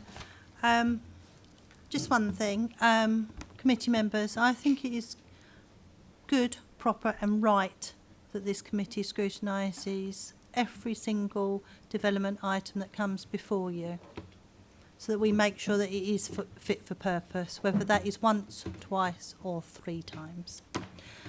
Okay, Alexandra Road. First of all, I would like to say it's good to see that a lot of the previous concerns have been addressed. However, this development, whether we like it or not, will have a detrimental impact on residents' parking. Even though the developer has confirmed that the access road will be available for residents of Alexandra Road to use. Essex Highways, in their infinite wisdom, have deemed that this road, Alexandra Road, is suitable, even though a separate department from Essex County Council had referred to a different Alexandra Road in the first application that came forward to us. So I'll be honest, I have more faith in West Ham United winning the Premiership than I have in Essex Highways decision making. So again, in fact, we are cobbled by Essex Highways. I wonder if we can charge Essex Highways when our bin lorries can't get into the development. Couple of points. Could I refer to the committee to page 8.7 regarding condition 21? I believe at the previous meeting the hours were requested to be restricted less than shown here. I would hope that the committee would possibly consider reducing operating hours to 8 AM to 6 PM weekdays and no weekend works. As the developer said, there is a very close proximity to the residential amenities of the neighbouring properties. This reduction would allow our residents some respite, some peace in their gardens. I believe this would mirror conditions on a nearby site, the Taylor Wimpey site, that if the officers could perhaps look at that and confirm if they're restricted at weekends. Mentioning the nearby site, there is also a dampening down condition due to the excessive dust that the site throws up there. Dust that has affected some local residents with respiratory issues. I wonder if a similar condition could be considered here. Regarding the remaining conditions, I believe officers and the committee members have been thorough. I am mindful that should this committee approve this development, I know that officers will ensure that the developer adheres to each and every condition that is included. I don't think there's anything else I've got to add to this. Thank you very much, Chairman. Thank you. Any other non-members wish to speak? Okay, I'll open this up to members. Just a reminder, members, we obviously have seen this application before, and we have at our previous meetings asked for all of the concerns to be investigated, and they've come back. So I do personally believe that you are equipped with all the necessary information to make a proper decision tonight. Councillor FD. Thank you, Chairman. Again, I agree with most of what Councillor McPherson said. Looking at the hours where they can do work, I agree that it should be maybe 8 till 6. Weekends, people are going to work Saturdays, but with the amount of traffic that happens on Saturdays and Sundays actually in that road, maybe we could put a restriction on big deliveries coming through on a Saturday, because I think that will cause damage to vehicles along the road. Is that possible to do as a condition? Well, Councillor Stanley. Thank you, Chairman. I hear what the officer says about the flooding situation, as if it requires it, they will look at the possibility after. That's sort of really putting the horse behind the cart instead of in front of the cart. It's I'd like how the to, system works, though. Yeah, I do realise that, yes. So with a lot of sites, as I was going to mention, that we do actually ask for documentation on runoffs and what have you. And again, I would ask the officer if some mitigation could be put in for the runoff off that site from all the properties. I dare say that they will comply with parking development, how you construct your parking bases and what have you. But the runoff, I would like to see some sort of mitigation to, I don't know if there's a availability to put a pond somewhere for the runoff so that this can be, as in the Land Drainage Act, you are not allowed to deposit water which is not naturally intended for it to be. As that was a site that was not developed but just had greenhouses in, it was able to, the water was able to percolate through the soil. The Land Act says that you are not allowed to put water where, or to a water course in or anything like that where it is not naturally intended. So I would like to know what mitigation that the officers can put to that to make this a viable site. I have to turn around and say that the site, it looks to be very good. There are just a little tweaks here and there that need to be done, and I'm sure that the officers will have this in mind. Thank you. Would you like to comment on the particular two issues? Yeah. Time and... Yes. The construction hours have been recommended between 8 and 7 Monday to Friday and 8 and 1 on a Saturday.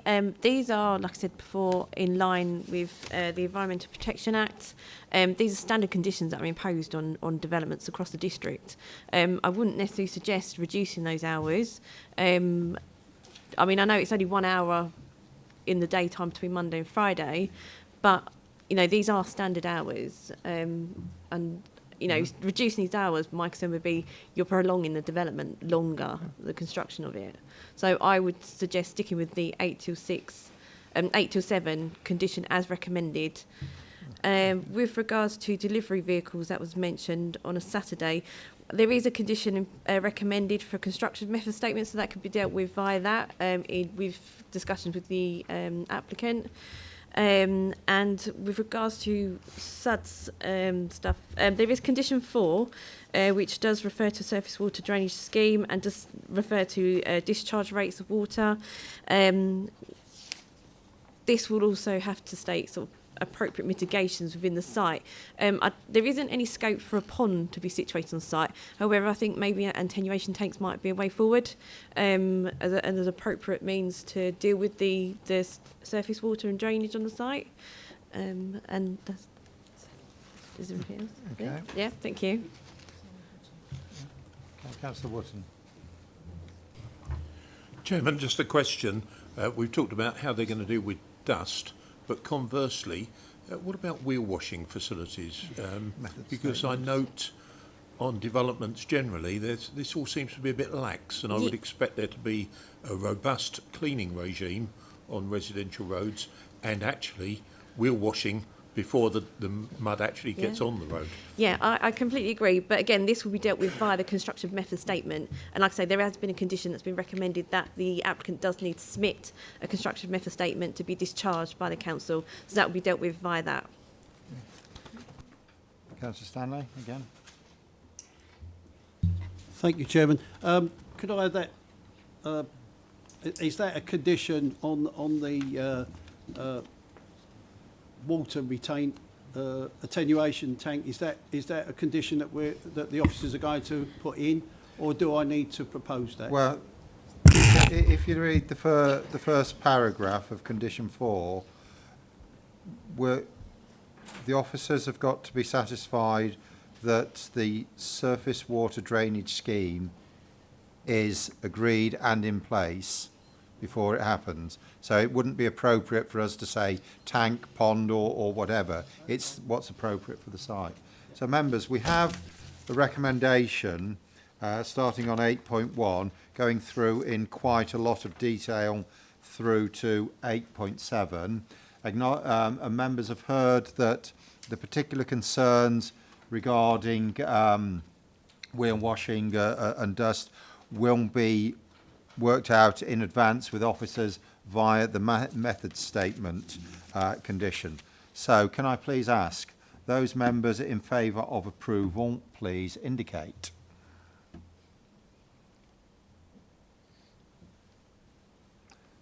Thank you. Those against? That item is approved. Thank you. Yeah. Can you get some location plan, just location plan photos, please? Thank you. No. Item 9. Not that one. Removal of condition 3 on a planning application. Oh, no, the other location plans. Oh, that's fine. I think that's the A1, yeah. Yeah, that's fine. Oh, no, just that location plan, Katie, please. No, the other one. That one. Yeah, yeah.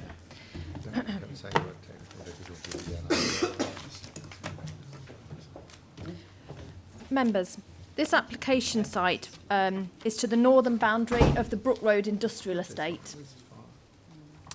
The site has a frontage onto Sidar Road here and borders a number of residential, the rear boundary of a number of residential properties on Woodlands Avenue. There's a track that runs between the boundary and the rear garden boundaries to these properties here. The application relates to the single-storey building on the site, this is shown here, which was granted planning permission for use as a gym in 2017. If I can take you to the photos, please.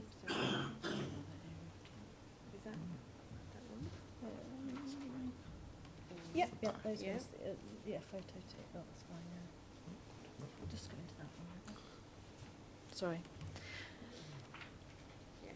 So these photographs, if you can just scroll through them, show the building existing on the site, which has been converted to a gym.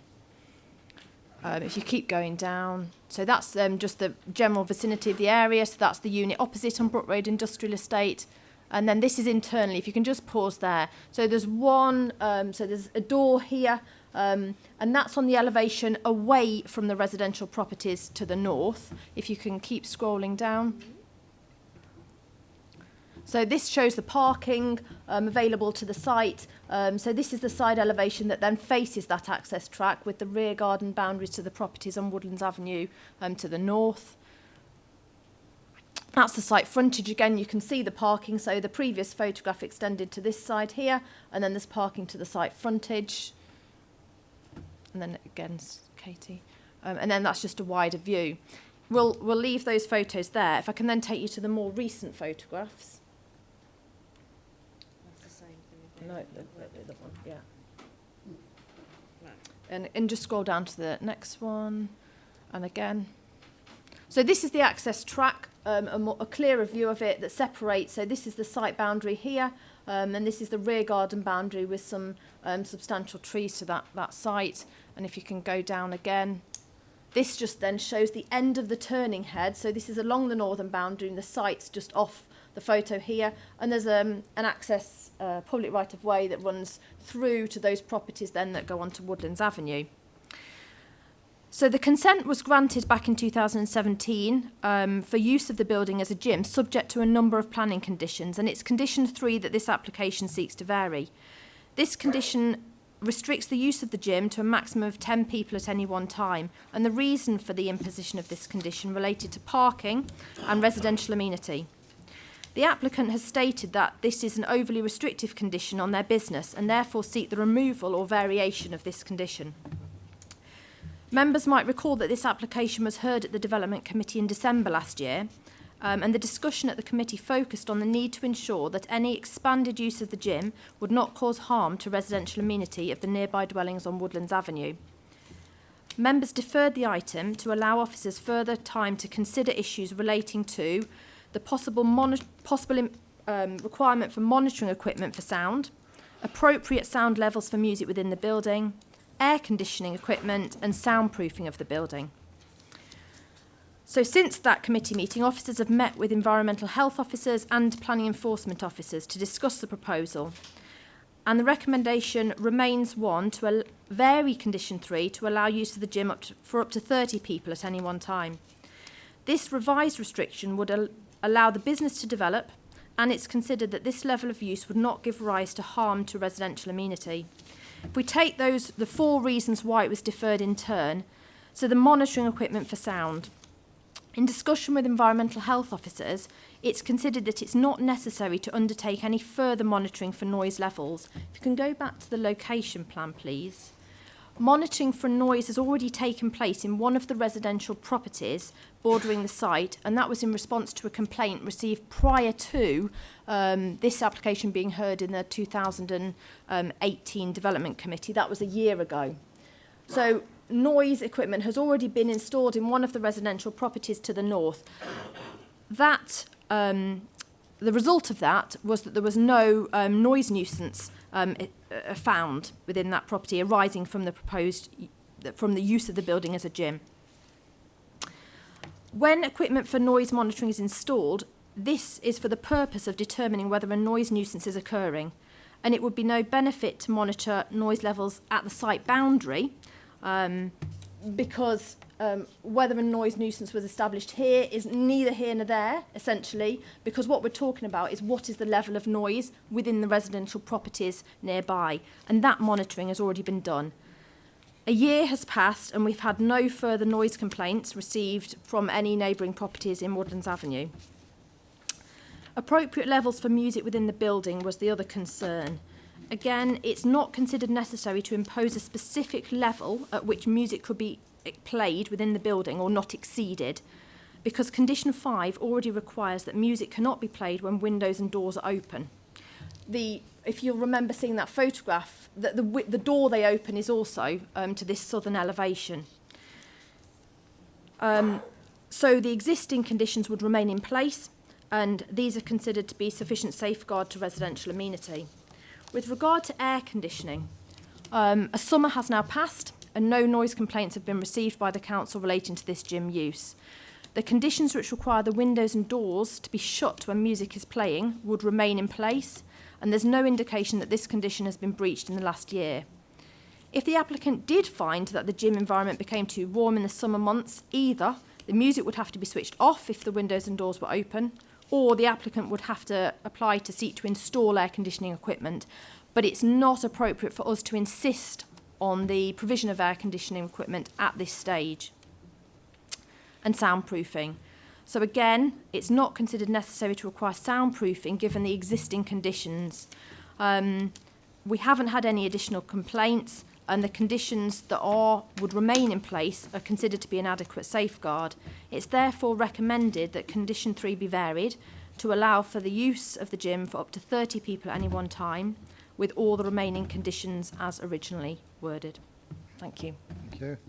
Mr. Barber, please.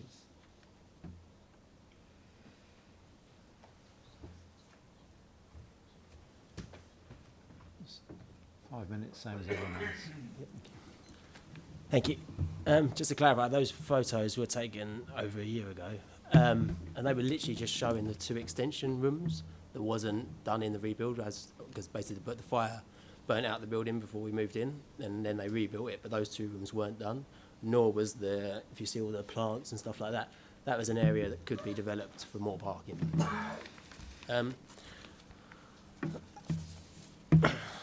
So I would just like to address a few of the issues that came up when applying for the original planning applications, which led to a cap to be placed on the amount of people we could train at once. With regards to the parking, we have cleared and newly tarmacked the entire forecourt, allowing us to hold up to 15 cars at once. We also have a side area where me and the staff park. That was one of the photos as well. This can hold up to 4 or 5 cars down the side. Plus we have another rear area at the back, which is still not developed, which we could turn into another car park if we needed, and we could also put another gate on the back of that. So that's given us between 20 and 25 spaces. Lots of our members are couples, so there's only been 1 car between them. Some ride their bikes, some walk. So in a class of 10, sometimes we only have about 5 cars in the car park. There are also many places down the road to park, and on the evening and weekends, the whole industrial site is closed, so all of them spaces are free. We also have permission from the roofing company across the road. When as soon as they're closed, we're allowed to use their car parking spaces as well, which is another 10 spaces. So we have plenty of parking, and it never has been and never will be an issue. With regards to the sound, this building is the newest one on the estate. It was rebuilt at a higher standard 3 years ago after a fire. It has a thick insulated roof, which acts as a huge sound barrier, and it also keeps the building warm in the winter and cooler in the summer, hence the reason why we haven't yet got heating or get air conditioning, because we don't need it. Since occupying this building, I've spent thousands of pounds and lots of resources making it as quiet as possible. I've insulated and soundproofed the 2 adjacent smaller rooms. You saw them there, but now they're completely done, which weren't done in the rebuild. I've closed off and boarded up and insulated one of the old roller shutter entrances that used to face the residential side. We've got rid of all the original speaker system, and now we have like a little, it's like a sound bar that you'd get in your front room. And we've replaced all of our weights with rubber weights to reduce the noise, and we've put rubber flooring throughout the whole gym. From what I'm aware of, this has been very successful, and although we may have had a few complaints at the start, we haven't had any in over a year. Our gym is not like a normal gym. I wish I took some pictures of actually inside it. It's a very big space. We don't have any machines like weightlifting machines or bodybuilders at the gym. It's just normal people who want to get fitter and become healthier. We train people in small group sessions and teach them everything they need to know about exercise and nutrition. Our training consists of functional movements, which basically means movements that carry over into real life. We get people running, jumping, squatting, climbing ropes, lifting heavy objects, and carrying weights. We have a lot of police officers, paramedics, nurses, and firefighters who train with us, because CrossFit is becoming a staple program for first responders and the military. We also have members as old as 72 in our program. We have built a strong community of 100 members, and with the cap of only 10 people per session, it is impossible to grow the business anymore. We have employed 2 full-time coaches and just taken on our first apprentice, which we'd love to continue to grow and be able to provide more career opportunities in the future. The building we have is very big. It could easily hold 40 to 50 people, but because of the type of service that we provide, we don't want our sessions to be anywhere near that big. We have our main floor area, bathrooms, a reception room, and 2 other rooms coming off the main building. Because of its size, we don't qualify for any small business rate relief at all. So having a cap of 10 people at once makes it impossible for us to grow and makes it very hard financially. 1 minute to go. It's a shame because it feels like we're just scratching the surface of the impact we can make to the local area. We would never want more than 20 people in a class at once. Even if you had permission, the whole point of CrossFit is to have small intimate classes. For example, I would never increase the weekday morning sessions to more than 16 people, because the majority will require showers and go to work, and we don't have facilities to accommodate this. However, on a Saturday morning, on a Saturday morning where classes are more popular, it'd be nice to have up to about 20 people, because everyone wants to train around 10 a.m. We also have the other 2 rooms, which would provide good career opportunities for 2 other personal trainers or maybe a physiotherapist.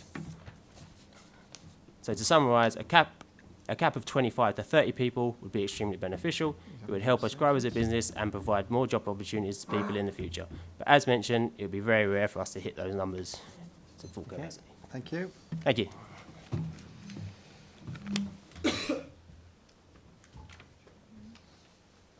Right, members.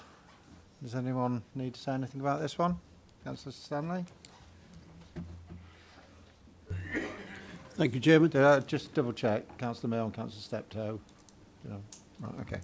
So, Thank you, Chairman. Whilst it's advantageous to increase the membership, and I don't see any reason why this business can't do that, my thoughts are that using other premises which do not belong to that premises, the gym, for parking, could be contravened later on by whoever they're borrowing the parking spaces from. I do understand that some cars are used with 4 people in or 2 people, that sort of thing, but to increase it Can I just stop you there? This is about varying condition 3 and car parking isn't part of that. Did you want So to condition just 3 was imposed for two reasons. So partly it was to do with the amount Car of parking, parking. and Thank partly you. it was to do with the residential amenity. But the item was deferred in relation to the residential amenity That's issues. correct. Okay. That's correct. Not deferred on the car parking. Thank you. So, yeah, I'll go back to what I was saying. I see no reason why it cannot be increased, as the applicant would like it increased to 20 spaces. I see no reason for that. And I fully understand he has got parking spaces for that additional 10, but to have an additional any more than that could lead to a problem later during the existence of the business. So I would uphold his application, but on the basis of condition of only 10 more applicants, if you 10 more. Councillor Williams? Thank you, Chairman. With the information that we've just received, I can see no reason to withhold this, and I propose that we accept this proposal. Thank you very much. Councillor FD? Okay, thank you. I second that, Thank and you. also congratulate the pose on this, actually getting on with his neighbours, which is in the report, which is really good. Yeah. For me, I think the fact that there's no further contact with the council over the last 12 months, I think says that what is requested is acceptable. Let's deal with this then. Members, those members in favour of the recommendation as stated on 9.1, which is the removal of condition 3, please indicate.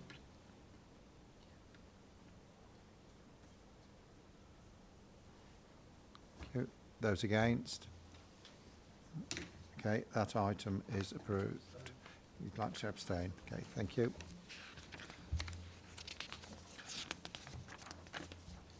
Next is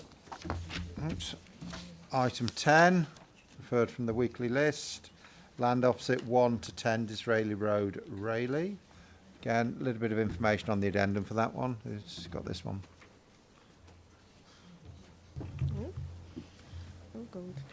Right, thank you, Chairman. Right, the application site is situated on the northern side of Disraeli Road, as you can see in that plan for you. The site is situated in the green belt, and at the moment it's vacant from development, and 3 horses graze this piece of land. Sorry. Yeah.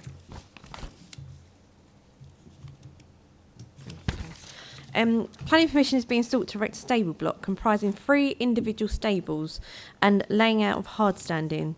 The stables is being applied for as the applicant has planning permission to convert the existing stables at the rear of number 10 Disraeli Road into a residential dwelling.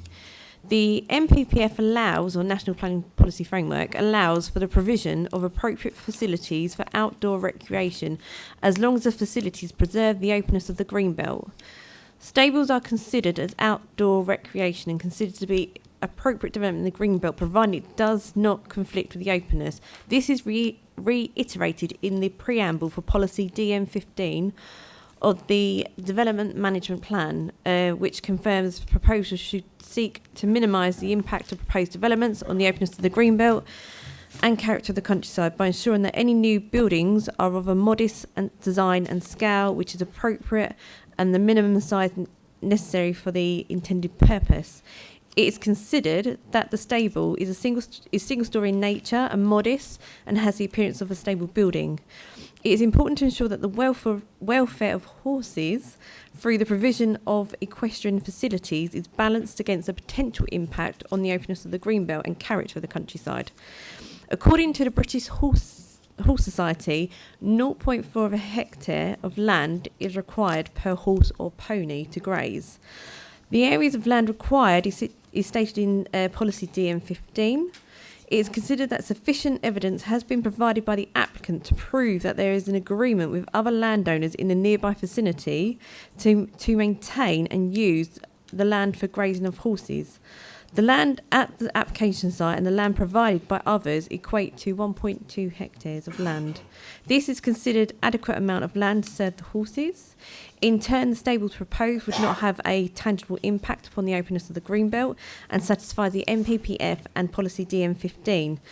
I must report verbally to the committee that in addition to safeguard the land and any impact upon the greenbelt, the applicant has agreed to enter into Section 106 legal agreement. This Section 106 will ensure that the stable building should be removed if the grazing land then becomes unavailable. On this basis, the application has been recommended for approval. Thank you. Thank you. We have a speaker on this one, Faye Vincent.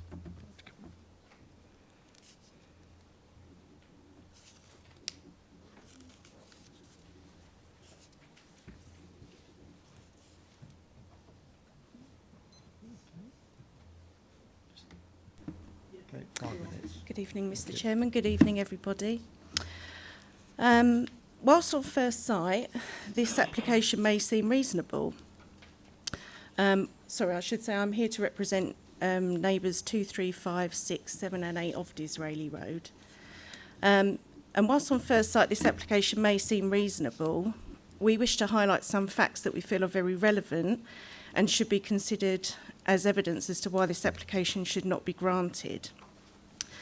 If I refer you to your agenda, you will be able to see that there is a long history of 8 previous planning applications at this site for residential dwellings, ranging from 9 detached houses to 2 detached properties. So, as you can see, it is very clear that a precedent has been set by the applicant showing the true intentions are to build residential properties on this land. Because this has not been possible, by applying to build a stable block, this will then give leverage to later convert it into a residential dwelling. And we feel that this is a backdoor way and an abuse of the planning system.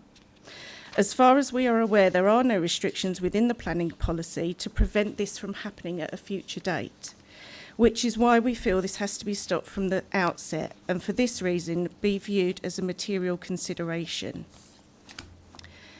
In respect of the area of land, we do not believe it meets the minimum amount of 0.4 hectares per horse, as mentioned from the British Horse Standards Society, even after taking into consideration pasture turnout and additional feed. Despite the letters from the adjoining landowners claiming the applicant has use of their land, the applicant still does not have legal control over these areas, and therefore this agreement can change at any given moment. The applicant's statement that a smaller area may be adequate where a horse is principally housed and grazing areas are used only for occasional turnout is not supported, as these horses will be permanently turned out onto the grazing area. We understand that the planning officer has recommended a condition or requirement be applied for a legal agreement to be put in place to ensure the additional grazing land be available in perpetuity. However, we feel that this is not a solution because the adjoining landowners also wish to develop and build on their land as per those previous planning applications. And all this will do is once they wish to apply for planning permission again, which they will end the contract and apply for the condition to be removed. So we are suggesting a more reasonable condition would be that the stables remain as such in perpetuity, because if the stables are genuine, then there should be no issue in imposing such a condition. We would also argue that this stable block does harm the openness of the green belt. There actually are no other buildings in this open area, and the report stated that there are stables in the adjoining land, but that is incorrect. There is a lean-to shack and not stables. Therefore, we do not feel that this is a fair assessment of the space, and it is very clearly open green belt. Regarding the decision letter, on point 13, I would quote where it says, "It is considered that it would have a moderate harmful impact on the openness of the green belt." Well, we would argue that if the development causes a moderate impact on the openness of the green belt, even if limited, then it does not preserve the openness of the green belt, and therefore it has to be inappropriate development. If moderate impact was permitted, the National Planning Policy Framework would say that. And I would refer to the case Arboot versus Elmbridge Borough Council. Also concerning highway safety, the previous rejected decision for this stated that the site would not be within a suitable distance, wasn't related to an existing bridleway or byway, and would conflict with highway safety. For this application now, this has apparently been deemed no longer an issue, but I would ask why and on what evidence, because nothing has changed since the original decision. And actually, we would say that there is now even more of a danger to highway safety because you are accepting that the applicant will be using the highway regularly to move the horses up and down the road to the adjoining areas of land. So we would also ask you to consider the consistency principle here, as per the case in Davison versus Elmbridge Borough Council. I'm sorry, that's your time, I'm afraid. Okay. Right, it's Councillor Milne. Could I just say, Raleigh Town Council also made comments that weren't included in the... Have you got that on the addendum? Yeah. Right, okay. That's noted. Right, do you mind turning your mic off? Thank you. Right, thank you, Chairman. I contacted planning about calling this in because, as you can see from the presentation we've just had, that there is an ongoing, since 1999, succession of attempted planning applications to get passed to build residential dwellings on this piece of greenbelt. Added to that, there was reference made to planning application 19000414. It's virtually identical to 734, except it was rejected, but to get it passed, all the applicant had to do was get a letter from somebody who says that his horses can wander into the land next door, and he would order feed to be delivered to the stables. There is an uneasy feeling with the residents I've spoken to that really this ultimately is to lead to a planning application in the future on a footprint of something. And I know it's greenbelt and they shouldn't be doing it, but when we look at this, and added to that, shall I say, there we are in Essex planting 1 million trees and all the rest of it, and what are we doing? We're concreting over a piece of greenbelt. So I'm just appeal to the members that if that they reject this application, but if they feel that they're going to vote for it, is it possible they could consider a condition that it should remain as a stables as asked by Faye Vincent and not ever be converted to residential property? Because otherwise we're just going to get creeping sprawl that is going to go into this beautiful piece of green belt that is actually surrounding Raleigh. Right, thank you. Thank you. Councillor Steptoe. Thank you, Chairman. I'd ask the committee just to clarify the point the officers mentioned about the 106 agreement with the possibility of removing it once it's no longer required or circumstances change, as to whether it is what they consider a temporary mobile building. Sometimes stables are considered as such, and all it has is a concrete slab that can be easily removed and not footings put into the ground. Thank you, Chairman. Thank you. Councillor Stanley, you also referred this item. Yes, I'd like to record a non-pecuniary interest in this. We've got that. That's okay. Yeah. Right. Yes, thank you, Chairman. With as it's very well known in the horse fraternity that two horses really do have to go together at all times because of their nature. They're not a single entity. They don't stroll around on their own. They like company. It keeps them calm and what have you. And this is from the Horse Federation themselves.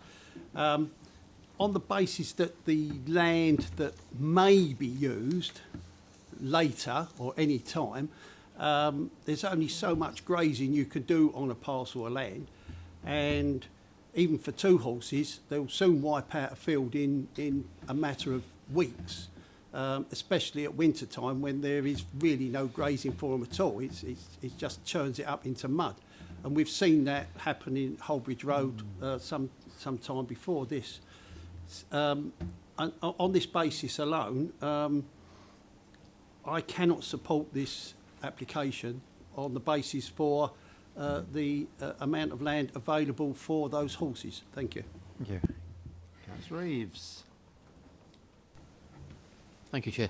A couple of points. Following on from the neighbours' presentation to us, one of the things that really concerns me about this is, okay, they have put in with the application that they have permission from neighbouring fields to use these fields. In line with the concerns of the neighbours, if these are that permission is withdrawn, which can be withdrawn, I am guessing, at a moment's notice, how are we going to police this? This is a condition of allowing this, and it seems very, very loose.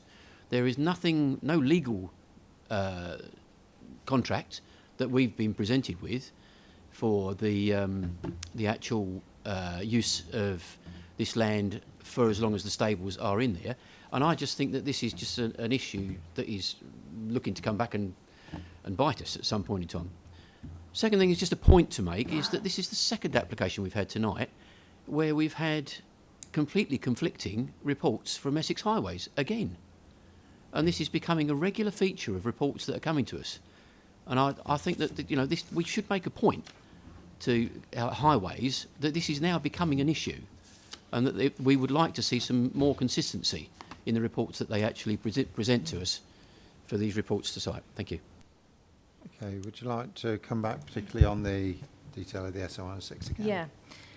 So I think we want to be clear that the Section 106 we are requiring the developer to enter into would be worded such that the building should be used as a stable block and for no other purpose, unless the land in its entirety was no longer available, in which case the building would be removed in its entirety, including footings of whatever they might be.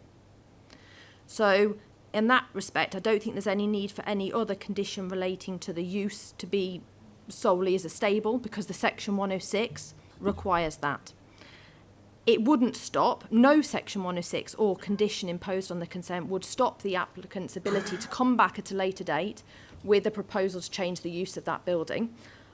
But the condition, the Section 106, essentially mitigates that possibility, because it requires that it's just a stable block in perpetuity unless the land's not there.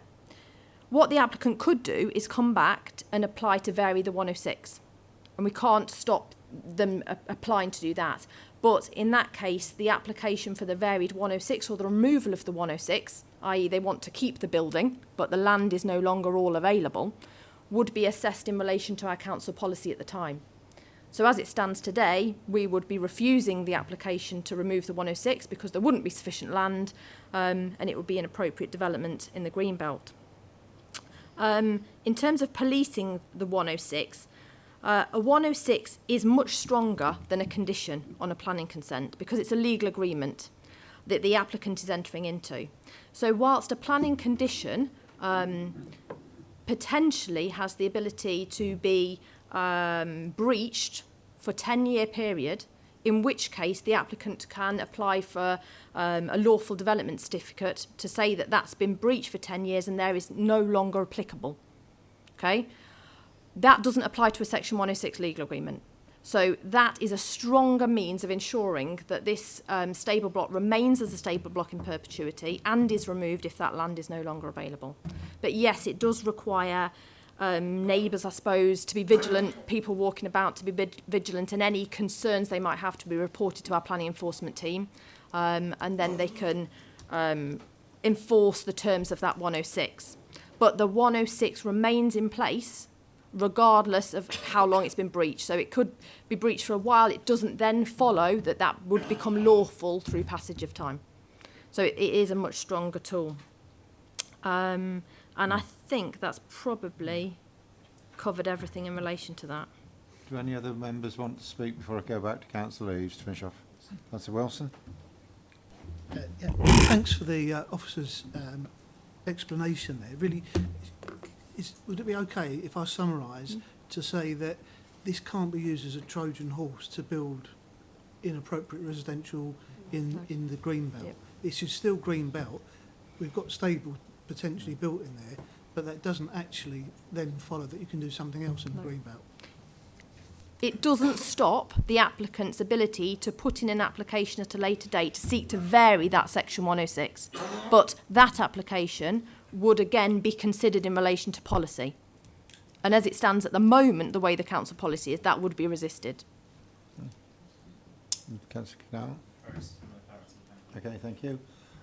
Councillor Eaves, you want to come back and then we'll vote on this? Thank you, the explanation is very clear. But the one thing that would be concerning to me is that there doesn't seem to be any reference to who these landowners are who have the adjacent fields. Can that be incorporated in the agreement? I don't think it needs to be, because the section 106 is a legal agreement that would be signed by the applicant for this application, and it will identify the specific areas of land that the applicant has identified. And those areas of land could change hands, and they could still be available to the applicant for grazing because they might have the same agreement with the new landowner. So the ownership of those other areas doesn't matter so much as to whether they're available or not for the grazing of horses in relation to this site. So it's really the identification of the areas that matters rather than the ownership, and that will be a plan appended to the 106 that identifies those areas of land. Councillor Canal? Thank you, Chairman, and thank you for the clarity on the 106. Just as a follow-up, would we be relying on residents to inform us if this land was no longer available to the applicant, or do we have measures in place to find out ourselves? Yes, so as with any condition really, I suppose what we don't do is have the ability to go and monitor every condition and whether there's been compliance with it. But a 106 is, reiterate it, it's different to a condition because it's a legal agreement. So even if it's breached, so say that land isn't available and they're sort of carrying on regardless, it would be very obvious to residents in the street if it weren't used for stabling anymore. So I'm sure we'd get a call in relation to that. It might be less obvious that the other land weren't available. But at the point where I guess this development becomes or potential development becomes a problem, as in they want to, change the use, it would be very obvious when looking back at the history that a section 106 applies to this site that requires the demolition of the building when the land is no longer available. So at that point, it would highlight to us. So the stable use is the only use that's going to happen, really. And if another use sort of arises, I'm sure residents would, bring it to our attention. Go on, just follow up on that. Thank you for that clarification. I'm concerned about the welfare of the animals, really. There doesn't seem to be a way that we know that they have the amount of land that the British Horse Riding Association says they should have available to them, and I am concerned by that, and I wanted to note it. Thank you. Finally, come back one more time, Councillor Stanley, and then Will. Thank you, Chairman. With the stables and the hard base and whatever, has that been taken into the same on the size of the plot, or has that been taken off the size of the plot to give us a full amount of land that's available?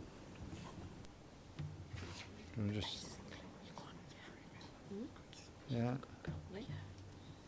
the hard standing that's proposed has been taken into consideration the size of the plot. It hasn't been taken off. It hasn't been taken off. No. What is the size of the plot? If it was taken off, please? Well, the hard standing measures 9.2 deep by 3 metres wide. 27.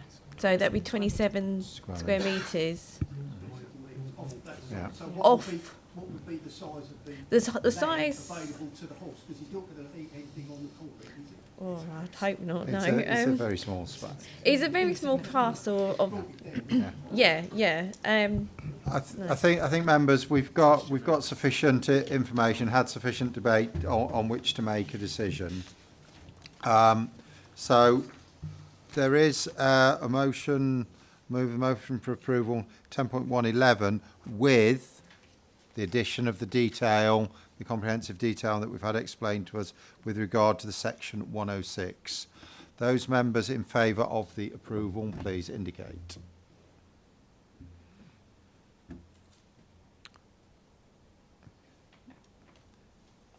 Okay. Yeah, those against? Okay, and you wish to abstain? Two abstentions. That item is approved. Members, we've got one item to go. It's 9:45. Are you happy to extend the standing orders to deal with just this final item? Okay. Sorry, Chairman. My non-pecuniary interest is in this item, not in item Right. the Okay. first one. Sorry. We're just going to wait for 2 minutes very quickly if anyone wants to go to the loo, because we're extending beyond 10 potentially. No. Sorry, go in the presentation folder. Yes, location plan. Quick. You want to go to the loo? Not in the council. No one internally. How can we make a decision? On what? Just what's that drainage? On drainage?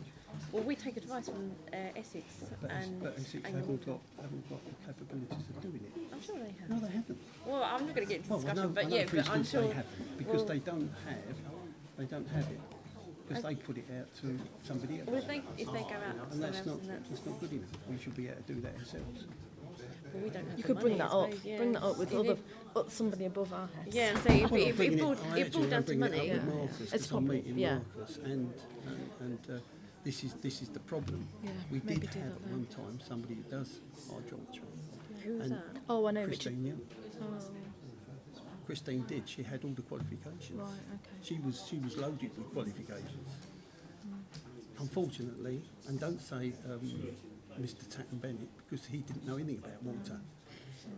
And since then, Well, we haven't got him and anyway. since then, we do not know anything about water. I've got more information in my folder about water than Oxford District Council's got. And this is another thing that's going on It'd with be Marcus. coming down to resources that you'd need. It doesn't to, matter resources or not. We shouldn't be doing it. It's as simple No, as but I'm that. saying if you want someone to look at water, then we need additional resources. Well, no, that's and it entirely obviously up comes to down the to money, council yeah. to put Which, that through. yeah. But if we're going to make decisions on modelling, hydraulic modelling and stuff, We'd take it off. Yeah. And Craig's gone as well. and they go, don't worry I about know, it. I'm like, I don't know what's But wrong then when with you it. have who's to fault? You. I mean, Not you, but not being, yeah, no, I get what you're Not being saying. said. All right, you don't need it. Right, it's Daniel. Doesn't he, Craig?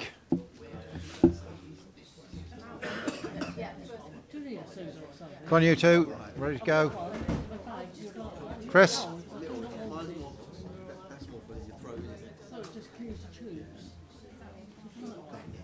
He's there. Right. Final item tonight then, 22 Main Road, Hockley. Members, this application site is edged red here, and it has a frontage onto Main Road and a private access road running along this boundary here. The site is bordered by residential dwellings here and to the north, and commercial development to the east. The site is part of Hockley Town Centre. The site is occupied by a large building towards the front of the site here, and also has buildings to the rear. The main building was previously in use as an electrical store at ground floor with offices above. If I can take you to the approved layout, please. The site benefits from planning permission for conversion to residential flats above a ground floor retail unit. This was granted planning permission on appeal in 2014. The approved scheme here shows the layout of the site. So this is the frontage onto Main Road. It shows an amenity space to the front. This is the main building. And then there's a car parking area sort of centrally positioned and a car parking area adjacent to the boundary to the north. The approval also allowed for alteration, extension and conversion of the existing buildings to the rear to provide 3 residential units.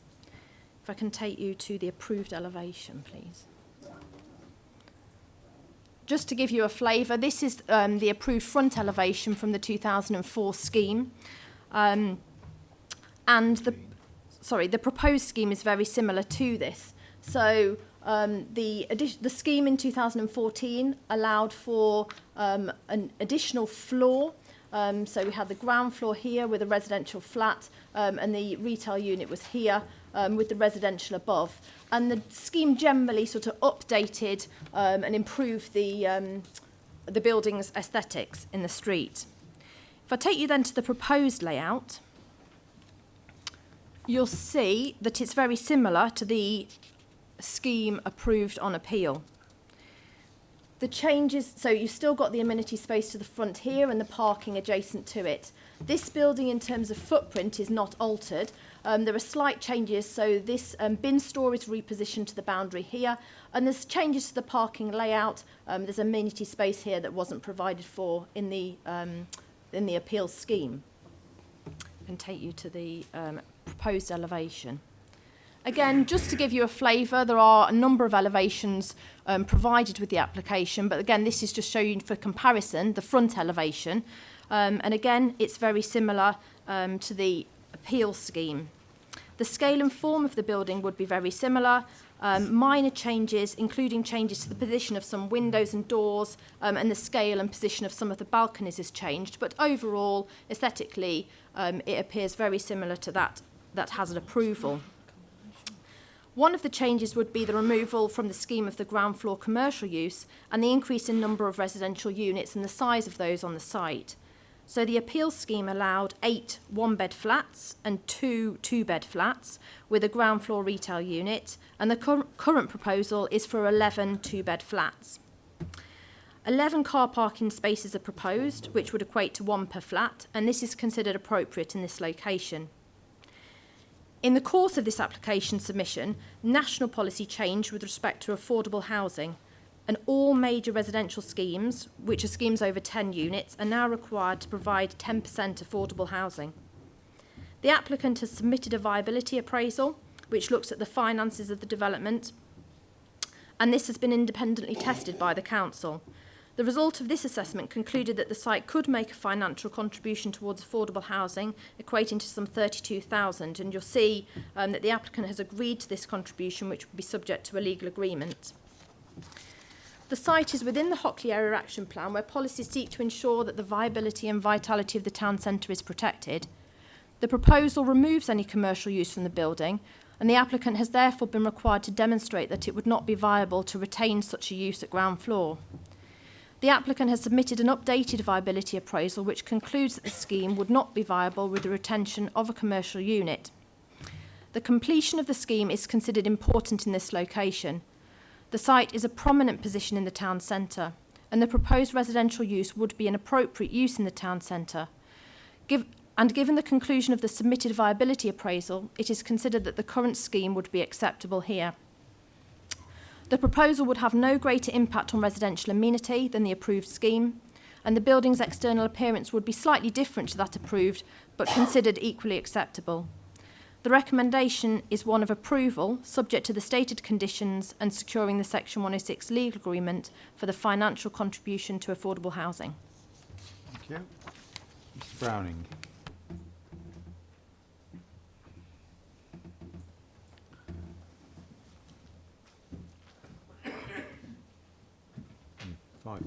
Thank you. Good evening. Thank you, Katie. Apologies if I repeat some of the stuff that you've just gone over. Good evening. My name is Jonathan Browning, applicant and owner of 22 Main Road, Hockley, along with my father, John Browning. The site is a disused commercial building and not open to the public since 2013, which has operated out of their Portsmouth office since 2016. The application was for expansion to 11 residential units planning is originally in place with the previous owners for 10 residential units plus the ground floor commercial unit. The plans were of poor design with nearly a third of the building as corridors and would have not have been favoured by the fire officer, especially in light of the recent events. I've revised the layout to include a central staircase and introduction of a lift to remedy this issue. February 2018, before purchase of the property, a pre-app meeting was held with our original case officer, Robert Davis, where he issued the letter that Rochford Council would have no issue and would prefer a fully residential 11-unit scheme. The strength of this letter enabled us to achieve funding from our bank.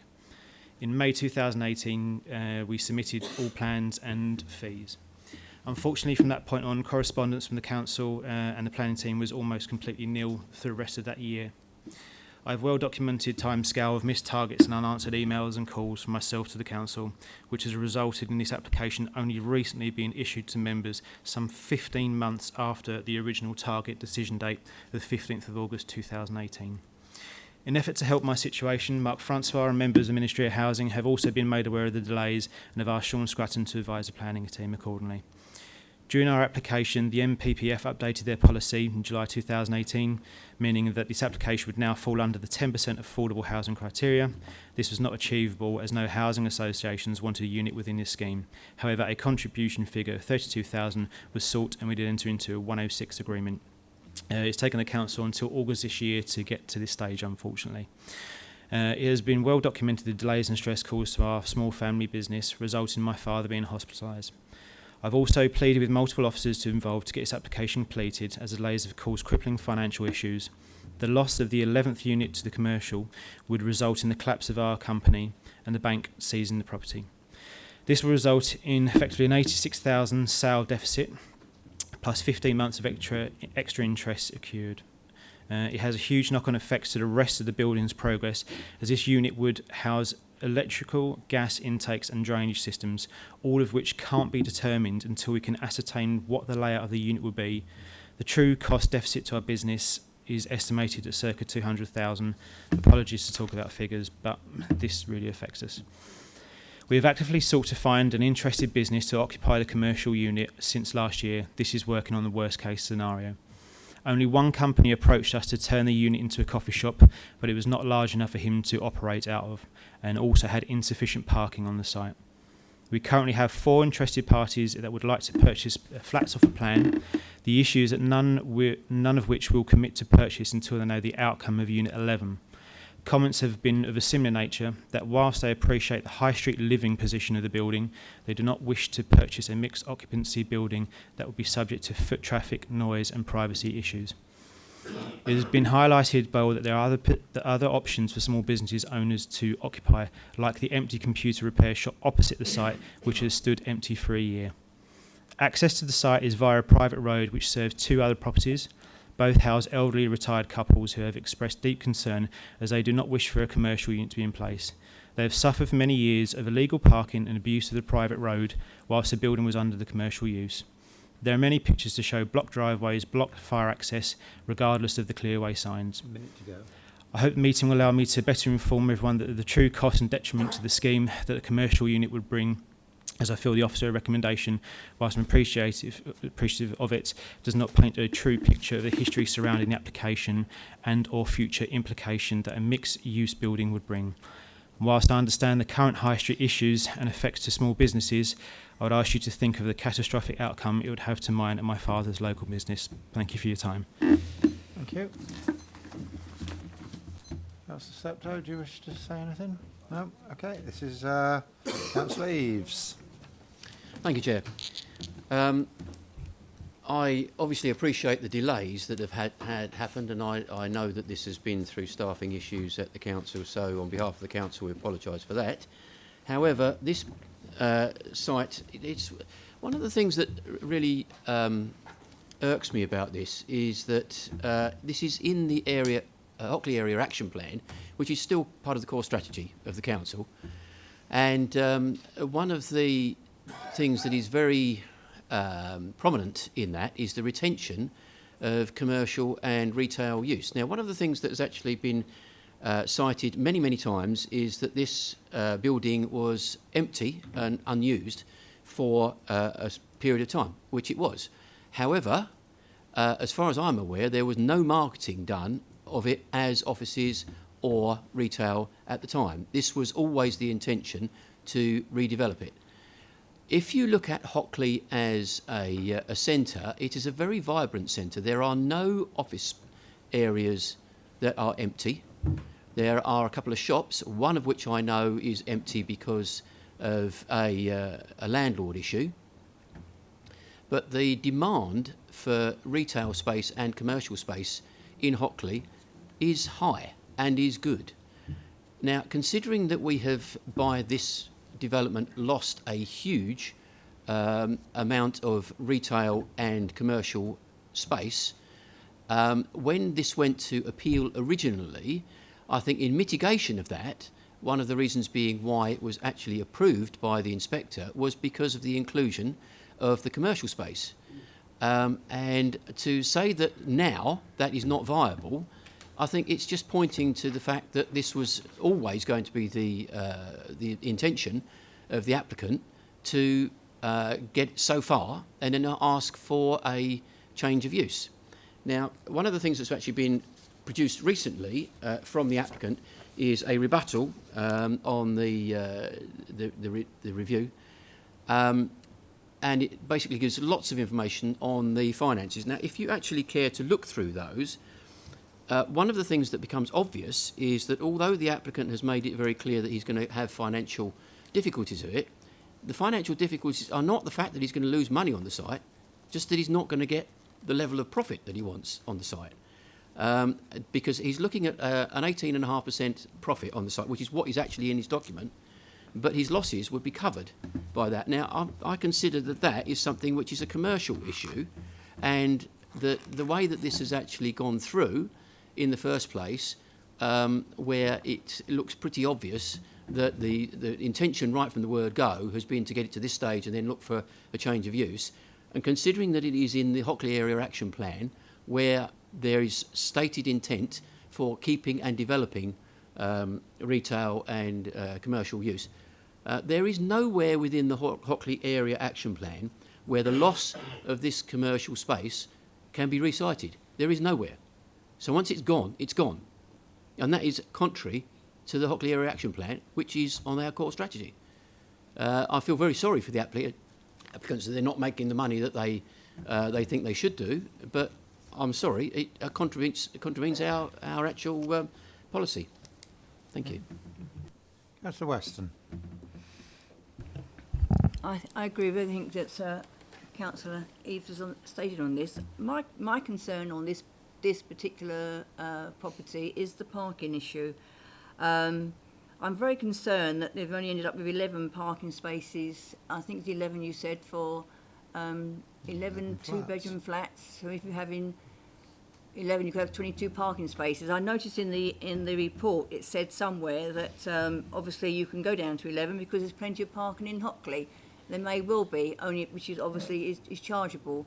Also, the private road. I'd like to know who's going to look after the private road. Is it going to be the residents of using the road, or is it going to be the people who've built the building?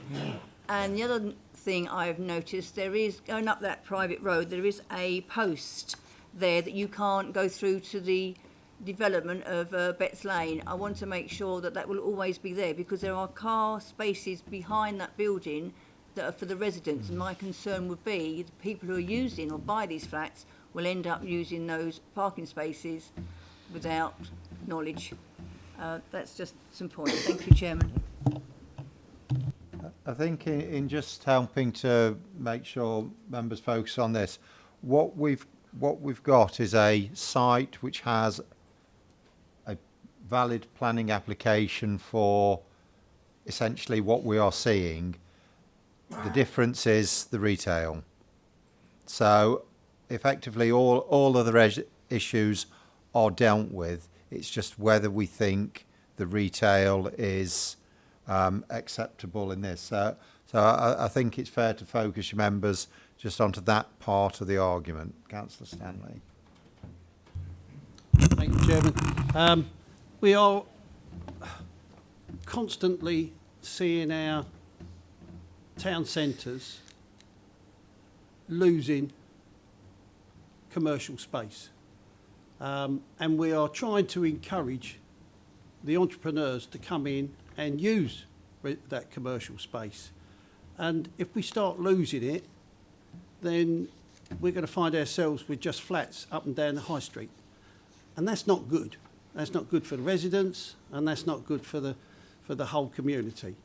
This commercial space, you know, is really what we want to see. We want to see a more vibrant high street, if you like, and we are trying to plan through Councillor Watton to put this in place, not only in Rayleigh but Hockley, Rochford, and so on. Because if we are to expand, we need those commercial places in place so that people can go in and buy whatever they need in the high street. If we start to lose them, then I'm afraid everybody will be getting in their cars and going out to other places. So I fully support this. If there is going to be a motion that for commercial space, then I fully support it. Thank you. Would you like to make any point make some points on what's been said? I think there was a couple of sort of clarifications in relation to sort of the private road, who maintains it, those sorts of issues. Obviously it's private, so it would be down to the covenants that exist. So that would generally be whoever has an access over that. But it's not something that planning would get involved with. In relation to that post you referred to, that's outside the application site, so it's not something we can look to control through this application, but equally there's no mention that would be removed in any way. It's not in the application site, not in the applicant's control either.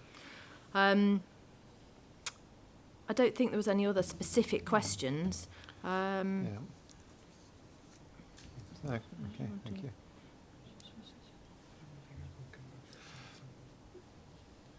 So, just want to exercise this against policy. Yeah. The Hockley Area Action Plan does seek to maintain a vibrant sort of commercial high street. That is part of that plan, clearly. This application is, I think, different to other sites in the Hockley area, Hockley Town Centre. As Councillor Eves said, the town centre is vibrant. You know, there's not very many. I think one was mentioned, and I think it might be opposite the site, vacant units. So there's lots of activity. This site is somewhat unusual in that it's seeking to redevelop the whole. So what we don't want is this site sort of standing undeveloped for any length of time. That's not going to help out the high street. I think members need to come to a view as to whether the information that the applicant has submitted is sufficient. Obviously, officers have accepted that it would not be viable in this case to provide the commercial unit at ground floor. And that, if you like, is sufficient to guard against sort of similar proposals, we say, in the high street that would cause further detriment in terms of loss of commercial space. So on balance, officers are recommending approval. This scheme does have lots of positives in terms of redeveloping a site, providing residential, which would draw people into the town centre and help contribute to the vibrancy, but not, albeit not retaining any commercial use. Final point, Councillor Weston. Sorry, I'm just going to come back to that private road. Obviously, if you do have more flats downstairs, you're going to have more cars. On that private road, there's a yellow line as though it's for no parking. If it's a private road, I'm just wondering who's put the yellow line down there then, because it wouldn't be Essex Highways. Not really. Just a question. Yeah, that was just all. a question. You can ask the applicant after the meeting. Right, members. I think it's where you lie on this one. I think the officers have said they feel that on balance that this is acceptable. So I think without further ado we'll go to the motion. It's printed for approval on 10.2.14. Can I ask those members in favour of the approval to indicate? 6. That's 6. 6. And those against? 1, 2, 3, 4, 5, 6, 7. That item is not approved. Can I ask for a member to take this forward? Councillor Eaves. On the basic principle that it is against our core strategy on the Hockley Area Action Plan, and therefore the loss of retail. exclusion of further retail. Okay. You content with that? Yeah. Okay. Okay. Thank you. So we have, and was anyone? Councillor Weston seconded it. So, does anyone wish to discuss that any further? Go straight to the vote then. Those members in favour of rejecting it based on the failure to meet the strategies policies that the council have as outlined. Those in favour of the rejection, please indicate. 3, 4, 5, 6, 7. Okay, thank you. 7. Those against? Thank you. That item is rejected. Thank you very much, members. Just after 10:10, meeting closed.